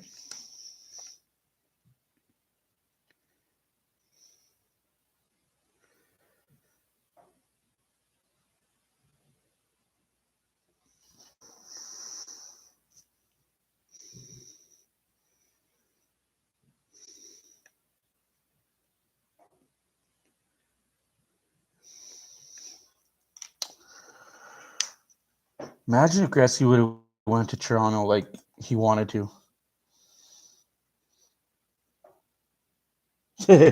Yeah, fair enough. Other teams do kill each other.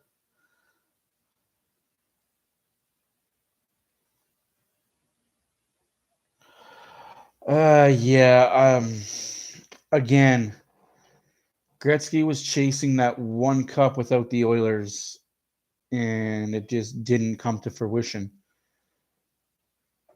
Yeah, he was just slower. The 99 season was that was a rough year for Gretzky. I think he only had like 14 goals that whole entire year. I think that's when he knew that he was.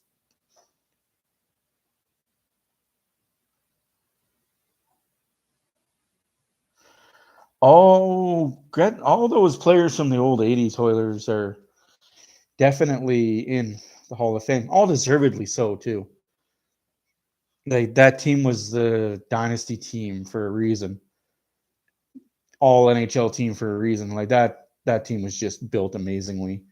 I hate how Peter Pocklington fucked it all up by gambling all his money away and pissing it away, but the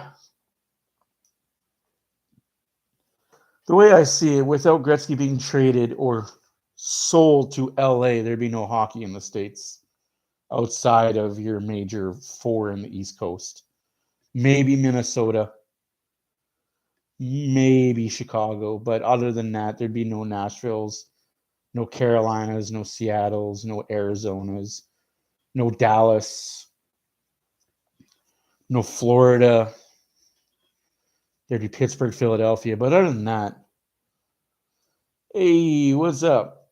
So, like, Gretzky going to LA in 1989-90 was the best thing for the NHL. Not the best thing for the Oilers, but they made it work.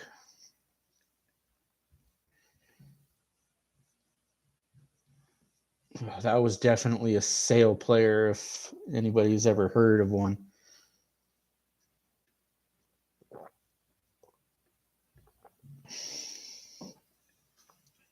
But yeah, to get back to my rant about why Gretzky chose Edmonton was because he was going to choose Toronto, but his dad told him, no, Toronto sucks, don't go there.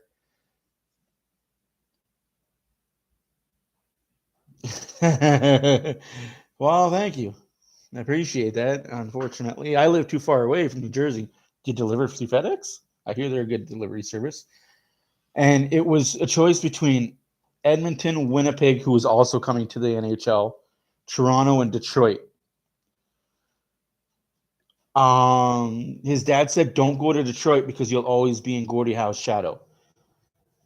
And you don't want to play in that type of shadow. You want to make your own name. So your other two choices are Winnipeg and Edmonton. Edmonton was the better team on paper. Gretzky came to Edmonton. And the rest is history. Becomes the greatest player of all time, most points of all time, most assists of all time, most goals of all time. Holders. It's crazy how that guy was just so amazing at passing.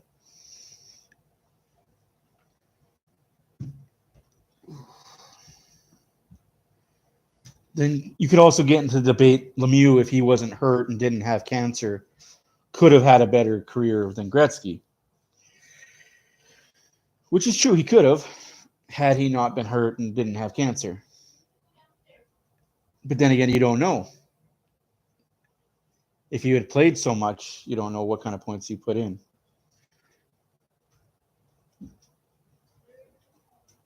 Puljujärvi again. Don't you put words in my mouth. Puljujärvi's not played enough. So Puljujärvi's played okay. He's played way better. He's definitely had a better December. Kulak for sure. Skinner abso-fucking-lutely deserves to be on this board. Skinner, welcome to the board.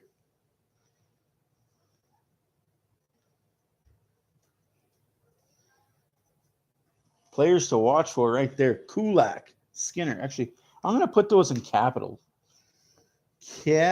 because I want them to be recognizable.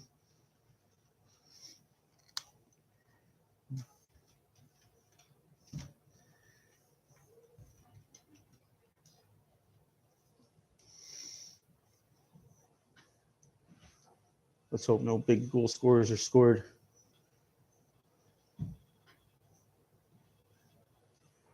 Skinner.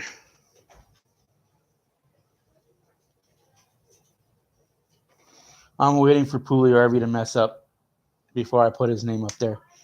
2 periods does not make you get on this board. I don't want to put McDavid up there because that's an obvious choice. Always McDavid. You could make McDavid be the star player day in, day out. What do you want down here?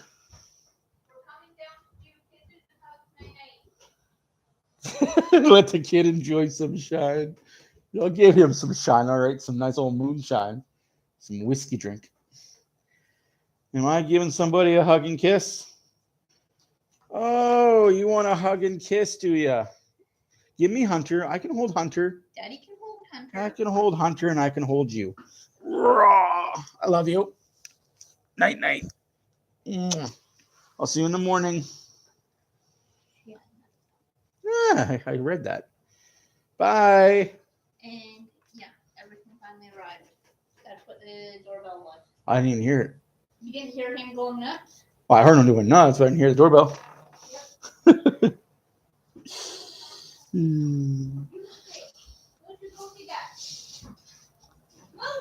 You know what? This PKs look better, but they still gave up a goal. They scored a goal, but they gave up one. So it evens themselves out.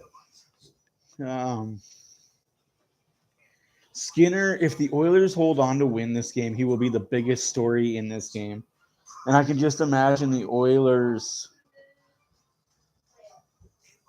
social media further pushing the point of Campbell versus Skinner. I want Campbell to come back and put up the performance like Skinner is tonight. Make the saves you need to make the saves you should make, some that you shouldn't, and just keep the game in it. Just keep the team in it. We don't need you to be brilliant. We just need you to be good.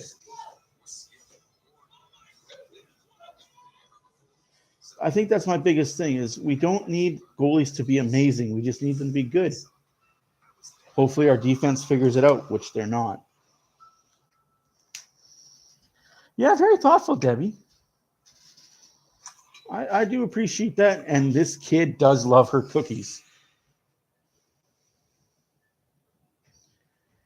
She definitely is a cookie fiend.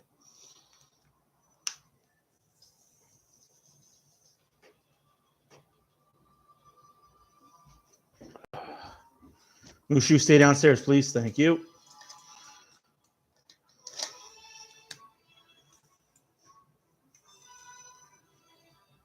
Short-handed goal and a power play goal, all in the same motion. So what's your thoughts on third? Who's winning this period?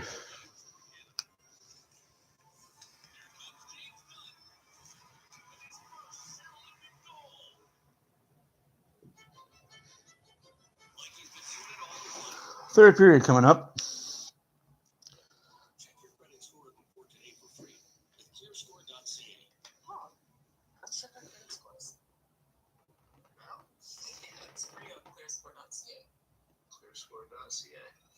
Ooh, rodeo trash leading the Dirty Desert Dogs by 2. I like it. I don't like the fact that Calgary is winning by 2, but Arizona is bad. And, of course, the game I miss is going to be a blowout game by the Oilers because they're just going to destroy Arizona on Wednesday. Again, I won't be here on Wednesday. I will be at my son's Christmas concert. Apparently, those are big deals for 7-year-olds. Kids in grade 2. I don't know how. Oh, I'm definitely – I called it before the game started. Oilers 4, Washington 2. But I messed up on the goal scoring because I said Washington was going to score first, and then the Oilers were going to score 2. Washington was going to tie it up, and then the Oilers were going to score 2. I didn't think the Oilers were going to score first. Tie, score again, tie. But hey, we can't all be right on everything. I'm definitely not Nostradamus, as much as I think I am. But these betting commercials are getting ridiculously out of hand. They realize we're in a recession, right? They realize people are barely able to pay rent and put food on their tables. Let's all waste what little money we have left on betting.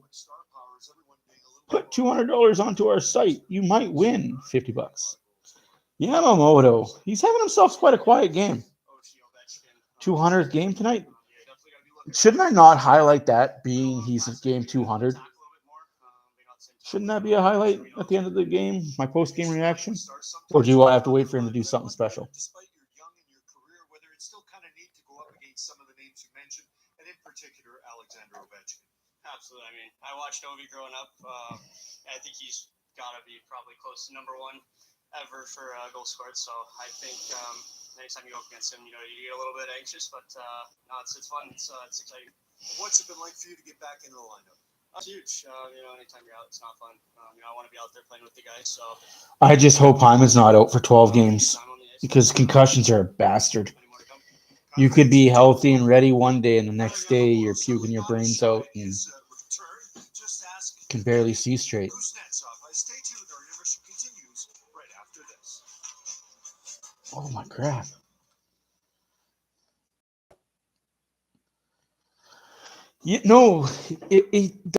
That's why they don't put timelines on concussions, and they say day to day because you could very well be day to day. Like I know when I had one of my last concussions, I would be good for 48 hours where I could walk around, use a phone, be outside with lights. And then the next day I couldn't get out of bed because my eyes were hurting and the room was spinning. And as soon as I sat up, I'd be puking and just disoriented. So yeah, like concussions are a mother to deal with. And I don't recommend anybody getting any. If you can avoid getting hit in the head or concussions, please do. Short-term memory loss from them, now long-term memory loss from them is a real thing. Head injuries are a real problem in the world, especially contact sports, such as hockey.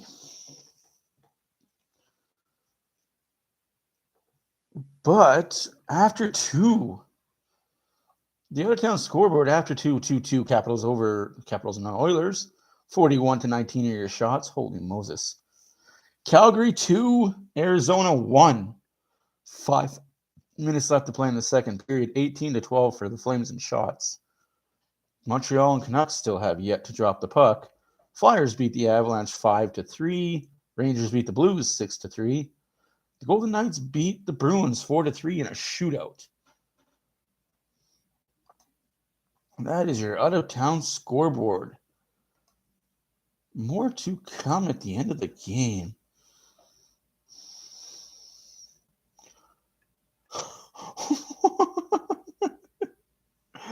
Oh, Jesus. I don't know who this BC Urlock is, but he needs to maybe shut up a little bit.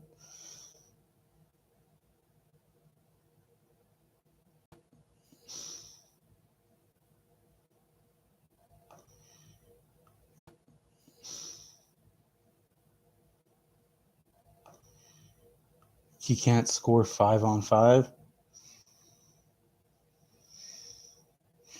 Good follow for Bako, but he knows nothing about the NHL. See, I think the AHL beat writers should stick to AHL. You know AHL up and coming guys. You know jack crap about the mainstay people in the NHL and the NHL game. Because if you did, you wouldn't make that comment about Barry not being on the PK.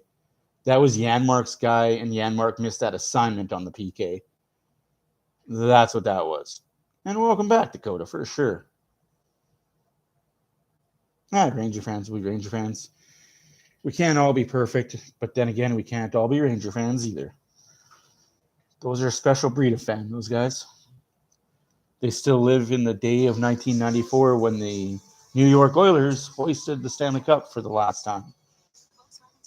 Those were the days, right? When you had a bunch of Oiler players on that team. Kevin Lowe, Glenn Anderson, Mark Messier, Esa Tikkanen. If I'm missing any, please tell me, because pretty sure their entire starting lineup was all Oilers from the 80s. It was just, it was good. The goaltender was the only non-Oiler, I think, and Brian Leach. Even Adam Graves was a former Oiler. They had Brian Leach, they had Mike Richter, and I think those are the only two that weren't former Oilers. Jeff Bukamum on that team was a former Oiler. Kiprusoff, no, he wasn't a former Oiler.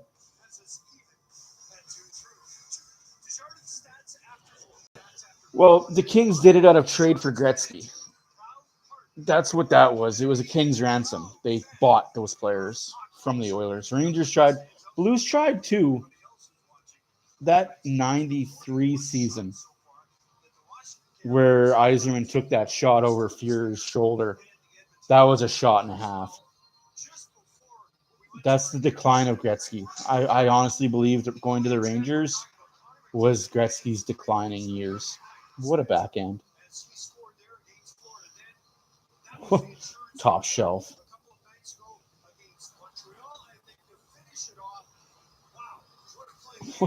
So he scored 3 different ways on 3 different breakaways. Backhand, top shelf, 5-hole.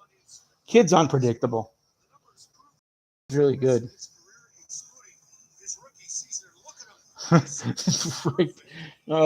Like they really are.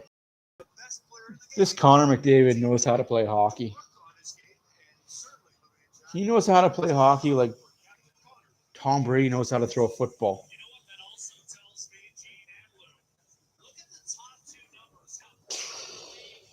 If he sucked, he's improved it over the offseason. Drastically improved. Puck's underway in the third period. Capitals control the face-off. Big hit by Yamamoto.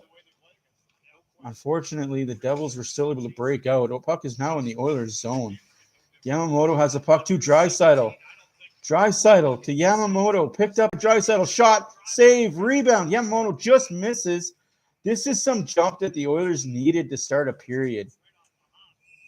McDavid gets slashed by Ovechkin, and no call on that. I guess they're going to call it icing.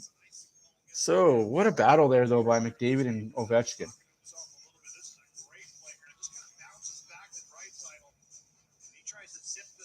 What a start to the third period, though.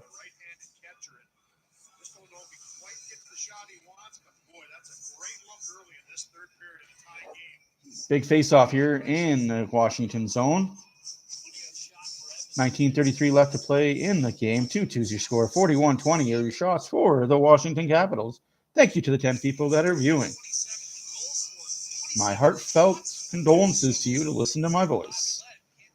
Oilers win the face-off. Shot. Rebound. Behind the net, Puljujärvi, Hopkins, and Janmark is now the lineup. I would have kept the top line out there against Ovi's line. What are we worried about? What are we scared of? Play top guys versus top guys. Get her done. Pitter patter. Certainly battling one another, and Ovechkin gives him a little shot afterward. Ovechkin comes right back. Now the guy's going to back away from too many people. Both of them should have got 2 minutes for being idiots. Oh, yeah. Read lips. Don't read them, boys. Ladies and gentlemen, please don't read lips. Bad for you. Heaven forbid you hear swear words. If you go to live events, you will hear more than a fair share of swear words. Ooh. And out the zone, unfortunately. Janmark. Puljujärvi. Tripped up, no call. Yeah, I should be getting on Twitter a little bit more. Shot, save, rebound.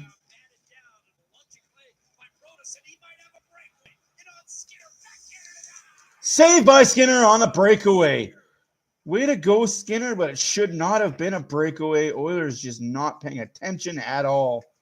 We got a fourth line out there that's not very good, unfortunately. Although it is our second line.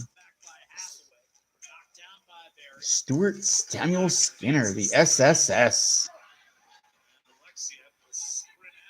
Yeah, that's not his middle name, but nice try.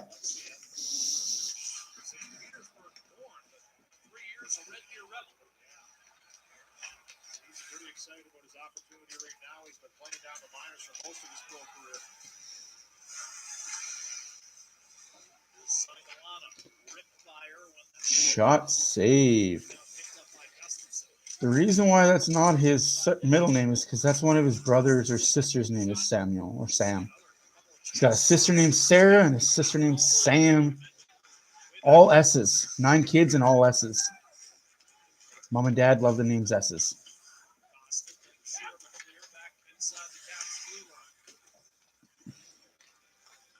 Yeah, I'm way more active at my Matt Mormon 17 on Twitter. And I'm bad. I should actually be more active on.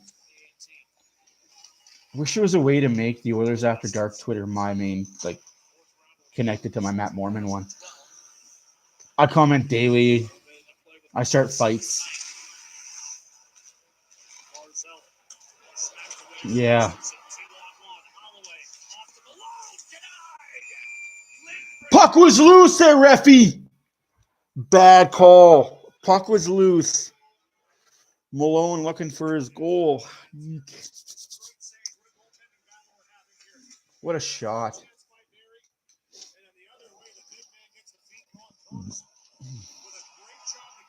What a save by Skinner, though.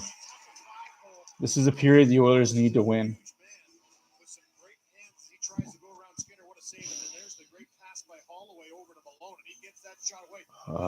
Puck is loose. I take Brad Malone as a fourth liner. He's definitely a fourth line plug-in Just not a goal scorer. You're right on that. Anybody but. Oh, backhand win. Just gotta. Can I ask why defense don't switch hands?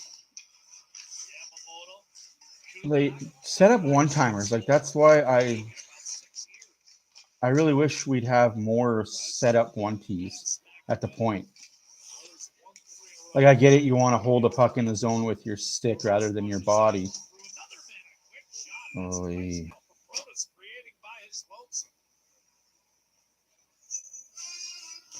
I always question that. Why wouldn't you be a right-handed shot on the left side and a left-handed shot on the right side? But I guess you would want to keep the puck in with your stick, not your body. But it does the same trick.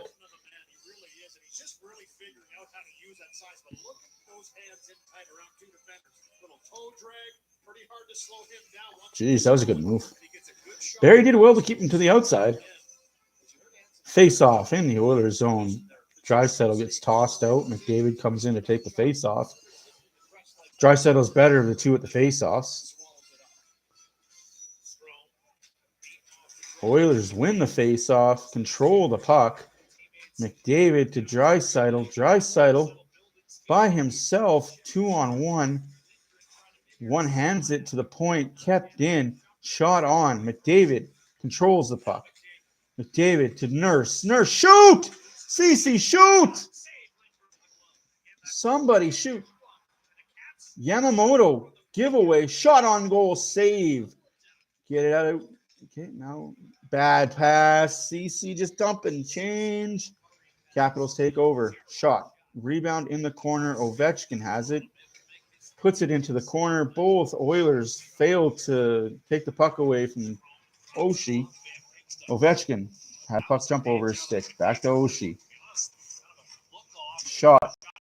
Blocked for that hit every time. Not icing. Went off a player. 15:34 left in the third period. 2-2s your score. 46-24. Shots for Washington. Oilers scored first. Washington scored second. Oilers scored third. Washington scored fourth. We are tied. One shorthanded goal for the Oilers. One power play goal for the Capitals on the same power play.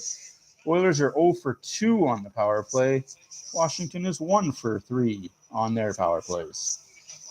Bouchard doesn't shoot passes into Puljujarvi, who loses the puck because, well, it's Puljujarvi.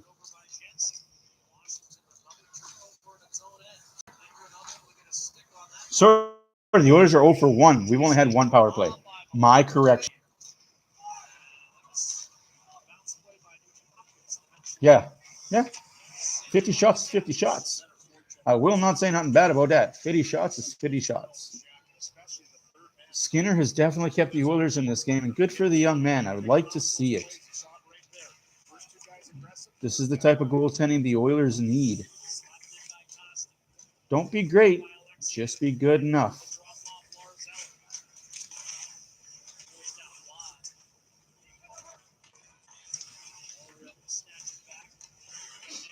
Now Washington controls in the Oilers zone in the corner to the blue line, blocked. Eller controls at the half wall. Shot blocked and off Derek Ryan and out of the zone.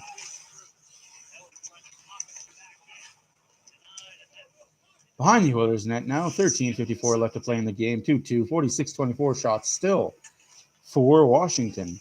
Love to see the Oilers hit 30, but I wouldn't want to see Capitals hit 60.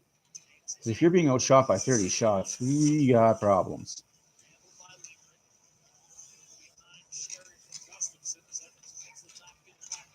Oilers top line out there right now against the Washington Capitals top line. Nurse wins that battle. Draisaitl's Ovechkin's headhunting now. He's mad that Nurse fucked on him, but hey, fuck up, old man. You want to go around hitting people. What a play by Nurse. What a hit. Yamamoto with a fucking bomb. Good hit by Yamamoto. Ovechkin wants to run around like a chicken with his head cut off hitting people. Yamamoto should do the same thing. Kept in. Oh. Washington scores 3-2. Washington. Jim Dowd. What a fucking joke. The big man has been in 3 times now, and this time he elects to just a little drop pass with the vision. Here it is here. This looks like it might be offside, but it's the quick reaction of Dowd. He puts it up to Protas. He gets himself into a position. He gets that puck back. Watch this play. The big man separates, and that little drop pass. Bouchard, man. Jumped this one on Stuart Skinner. He picks his hole. He picks his spot. Had a lot of time to let it go. He beats him on the glove-hand side to take 1-goal lead. This defense is terrible. Like, turn around. What are we doing looking at the fucking goalie? 5-on-5, this defense is bad. Sent out of play with 12:39 to go in regulation. Washington on its 47th shot, taken by that man, Nick Dowd. Well, buck up time for the Oilers. Do they have what it takes to win this game? All-star Nick Dowd. Phew. Brought to you by Hyundai, the official electric vehicle of the NHL. No. Skinner's doing his fair share.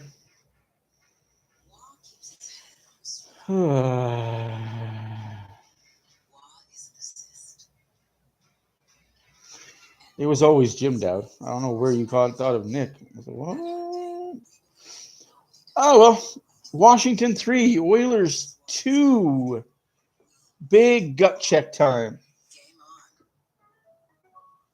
Hockey was a passion that turned into an obsession until one day I became a veterinarian. Yeah, sure, if you say so. A lot of hockey. Dowd is Dowd. Loser is loser. It's Game On with Poker Stars. Be your local Ugh. like Manuel, who likes fast breaks and fast games. Edmonton doesn't deserve to lose. But nobody deserves to lose. Oilers have played well. It's just they haven't played well enough. Say what you want. One team has to win, one team has to lose. Washington, with the first lead of the game for them, comes midway through the third period. Dowd with the goal. 3-2 Washington. I will disrespect Nick Dowd all I want. His name is Timmy Dowd for all I care. I'll call him Jimmy. They may not deserve to win, but they don't deserve to lose this game.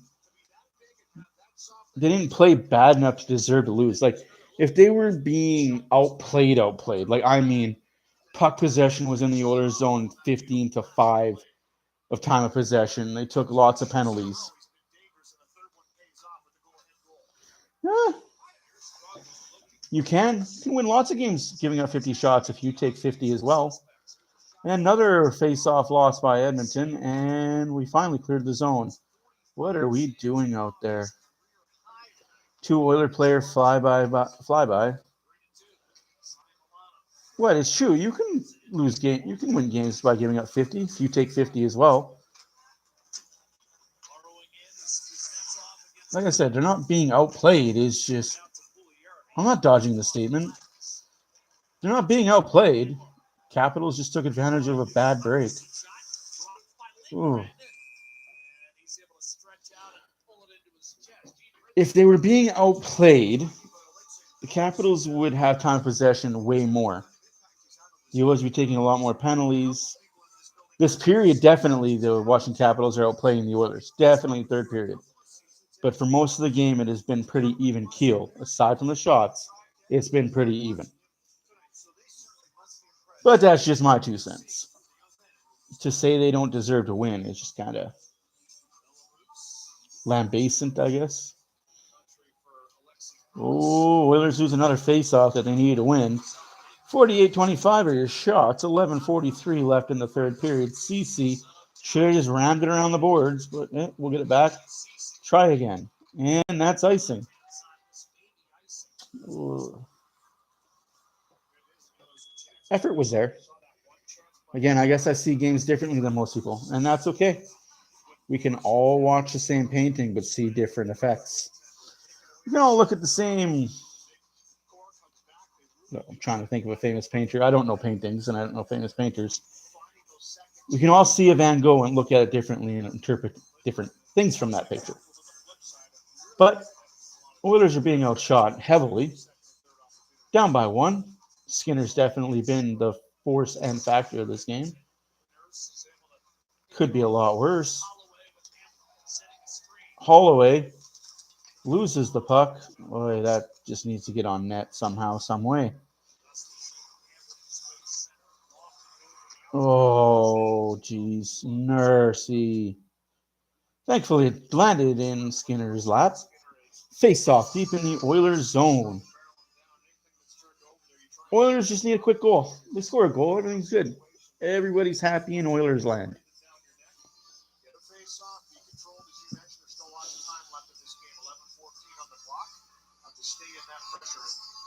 Look for your chances the right way.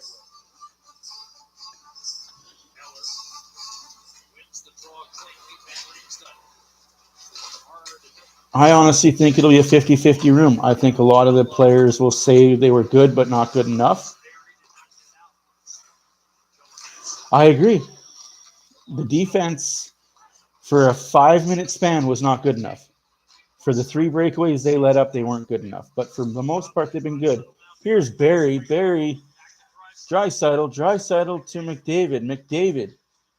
Back to Barry, shot, save, rebound over top of Yamamoto's head, which isn't hard when he's 5'5". Mantha running into the goalie. What a joke. McDavid, slash. Okay, can we call a fucking penalty, though? Like, this is a top player in the world that's slashed. Thank you, ref. Whistle down because the net is off. But how many slashes is McDavid allowed to get in his hands before they call something? Skinner definitely bailed him out, for sure. But they didn't play bad enough to deserve to lose. They're playing well enough to win this game, and I still have faith that they will win this game. Keep the faith, man. 1:25 left to play in the third period. Oilers will take 15 shots in this period. They have to take shots this period, right? Face-off won by Hopkins. Backhand by Holloway just wide. And that's enough for icing. Or are you going to blow that down on no icing?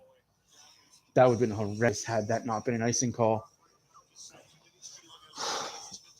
I do talk about slashes in the hands quite a bit because I watch more than just the Oilers play hockey, obviously. And I've seen teams get penalized for less than what McDavid's been getting slashed on a nightly basis. Anything in the hands should be called. Whether you're the Oilers that are doing it or the other teams. You want to slash in the hands, it's a call. You can break fingers. Like that one guy that had his finger broken by Sidney Crosby. That was brutal. I think that was my thought, actually. And Crosby two-hand slashed him in the pinky. Shot by CC. High. Glove save. 27 shots. Yeah, that was deadly, though.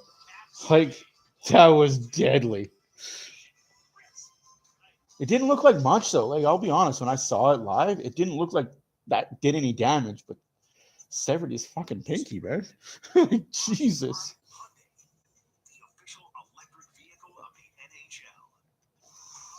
Yeah, for what, 5 years, and now they're back down to barely getting called. That's the one thing I hate about the NHL is there's such a knee-jerk reaction league for a short period of time, and then it goes back to worse than it was before it was ever not called. Like this year, they were saying, oh, we're going to crack down on cross-checks in front of the net. How many times have we seen people just get bowled over in front of the net with no call? Both ways, because I've seen Nurse two-hand a guy in the back of the head and knock him over, and there's been no call. Like,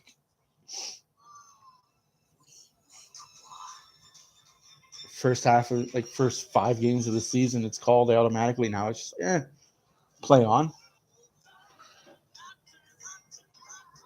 I seriously think it's going to take a very serious injury from a very public big name for this league to actually crack down on calling rulebook.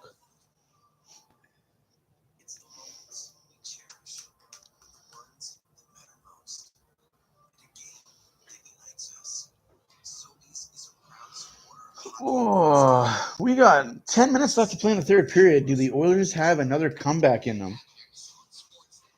Or is this it? Is their winning streak over at 1? Where they win a game, lose a game, win a game, lose a game.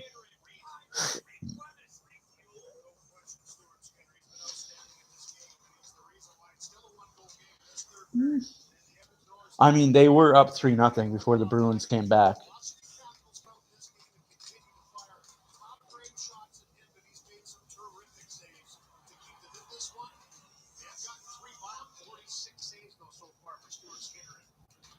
Face-off won and controlled by Washington. Now McDavid to the point. Broberg shot blocked. Back to the point. Draisaitl does not control. Yamamoto, doggone bone, still. You'll love to see it. Way to hold that line, Kulak. David down low. Off the Washington player and out of play. 9:27 left to play in the third period. 49-27 are your shots for the Washington Capitals. Get that line out there again. Please keep that first line out there. We have nobody after that. But what do I know?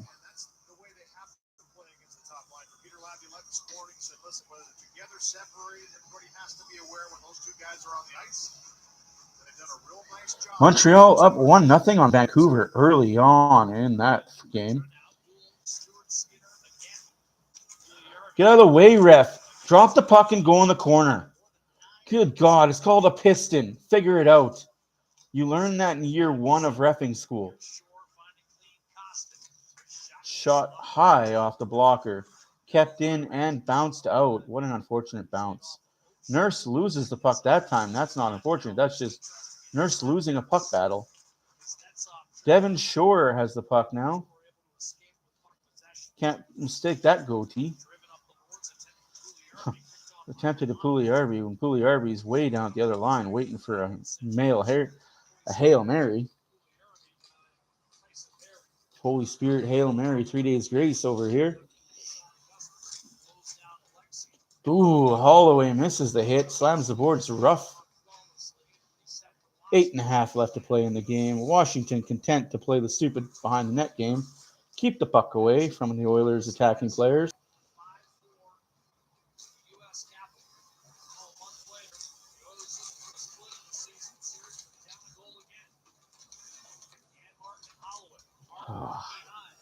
Oilers keeping the pressure up, but all of it to the outside. The Capitals are okay with this. Ceci, shot, save, rebound. Hit wide by Holloway. Holloway in front to Janmark. Back to Holloway. Hawkins save. Some shots, some pressure. Let's go. Ceci. Holloway. Kulak. Get the second goal, Kulak. Ceci. Back to Kulak. Kulak. Shot. Save. Hawkins in the corner. Back to Ceci. Ceci shot. Save. Rebound. Oilers have control, but it's their second line doing the damage with no goal scoring on that line. No offense to Hawkins, but just no goal scorer.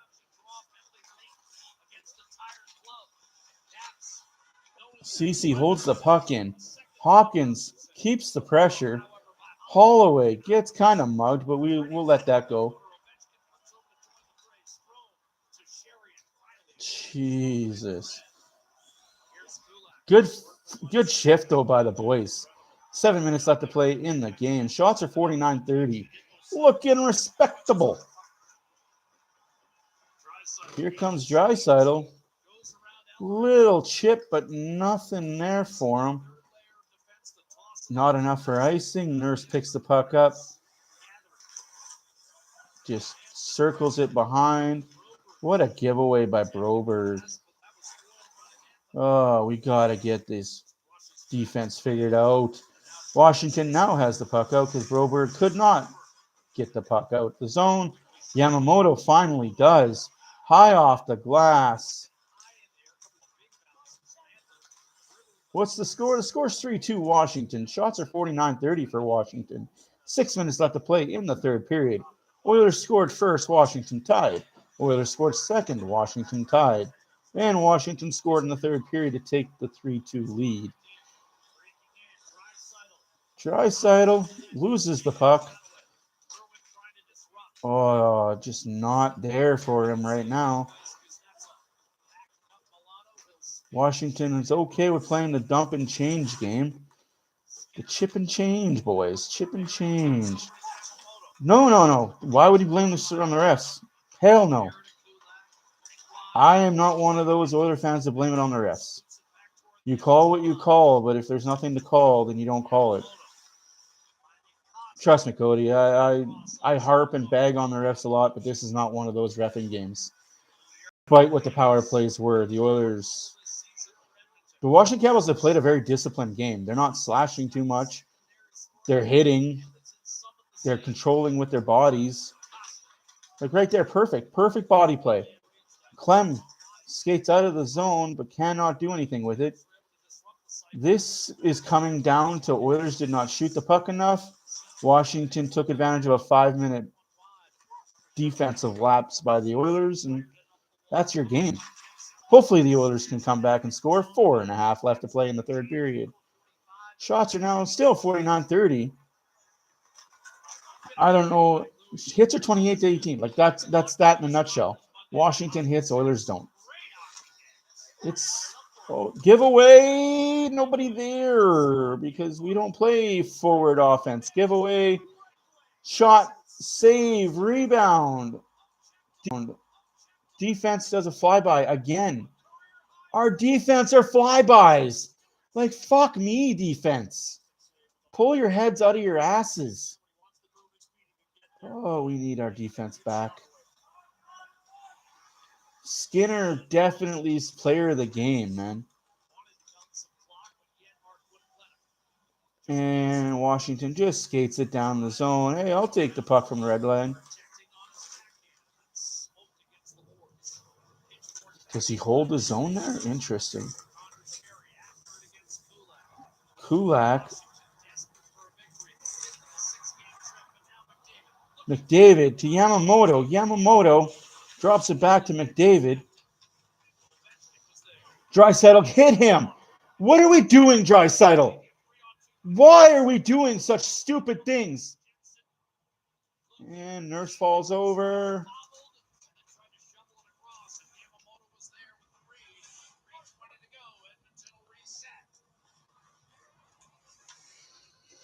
Draisaitl needs to be more physical. I'm one not to bag on the kid, but goddamn, you've got such a big German body. Use it.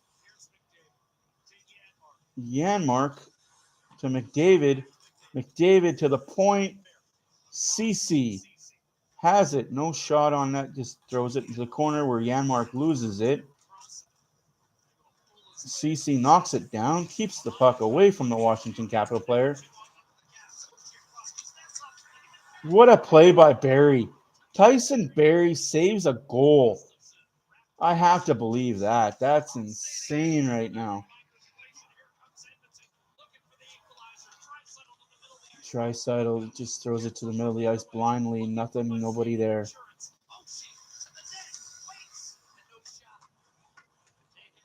It really is. It's like the Oilers play with no structure at all. It's all just run and gun and hope their skill is better than the other defense. But you can't win games like this.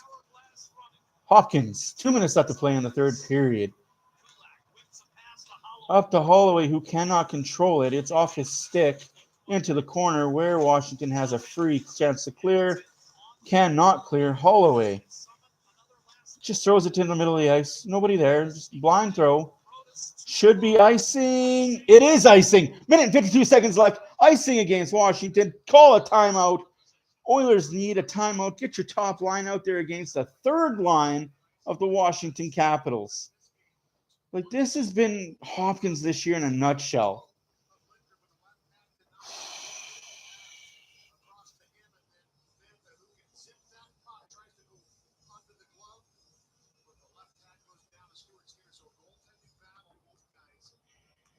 Sad thing is, we say something needs to happen to change this team. They're still a playoff team. Like, we forget, this team is still the first wild card in the West.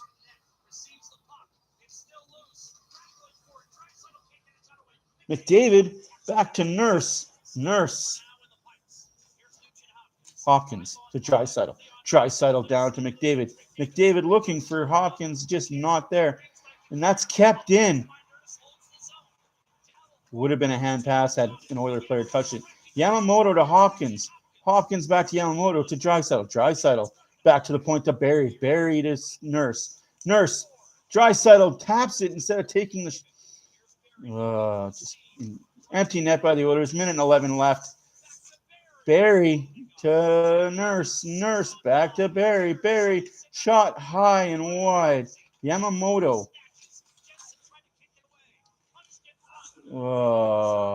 Not hard enough for icing. 55 seconds left to play in the third period. Oilers are trying, just cannot break through to the net here. Nurse is just taking his sweet-ass time. Nurse to McDavid. McDavid gets run out where the puck was nowhere near him. What a play by Barry to Draisaitl.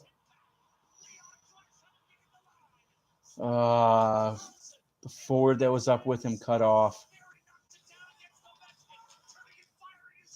Blocked by Barry. What a play by Barry. Barry to Draisaitl. Draisaitl going in around the corner. Barry.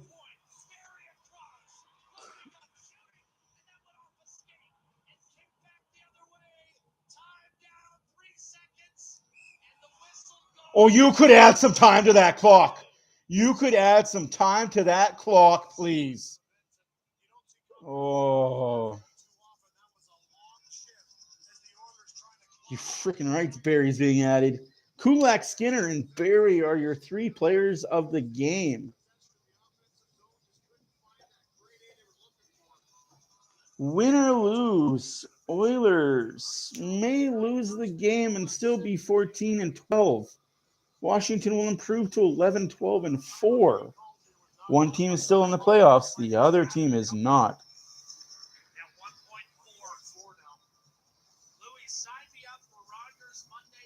Yeah, Oilers need to figure something out on the road. At home, sorry. Like, this team needs to play better at home. Maybe it's all these stupid special nights that we have. Campbell's not playing against Arizona.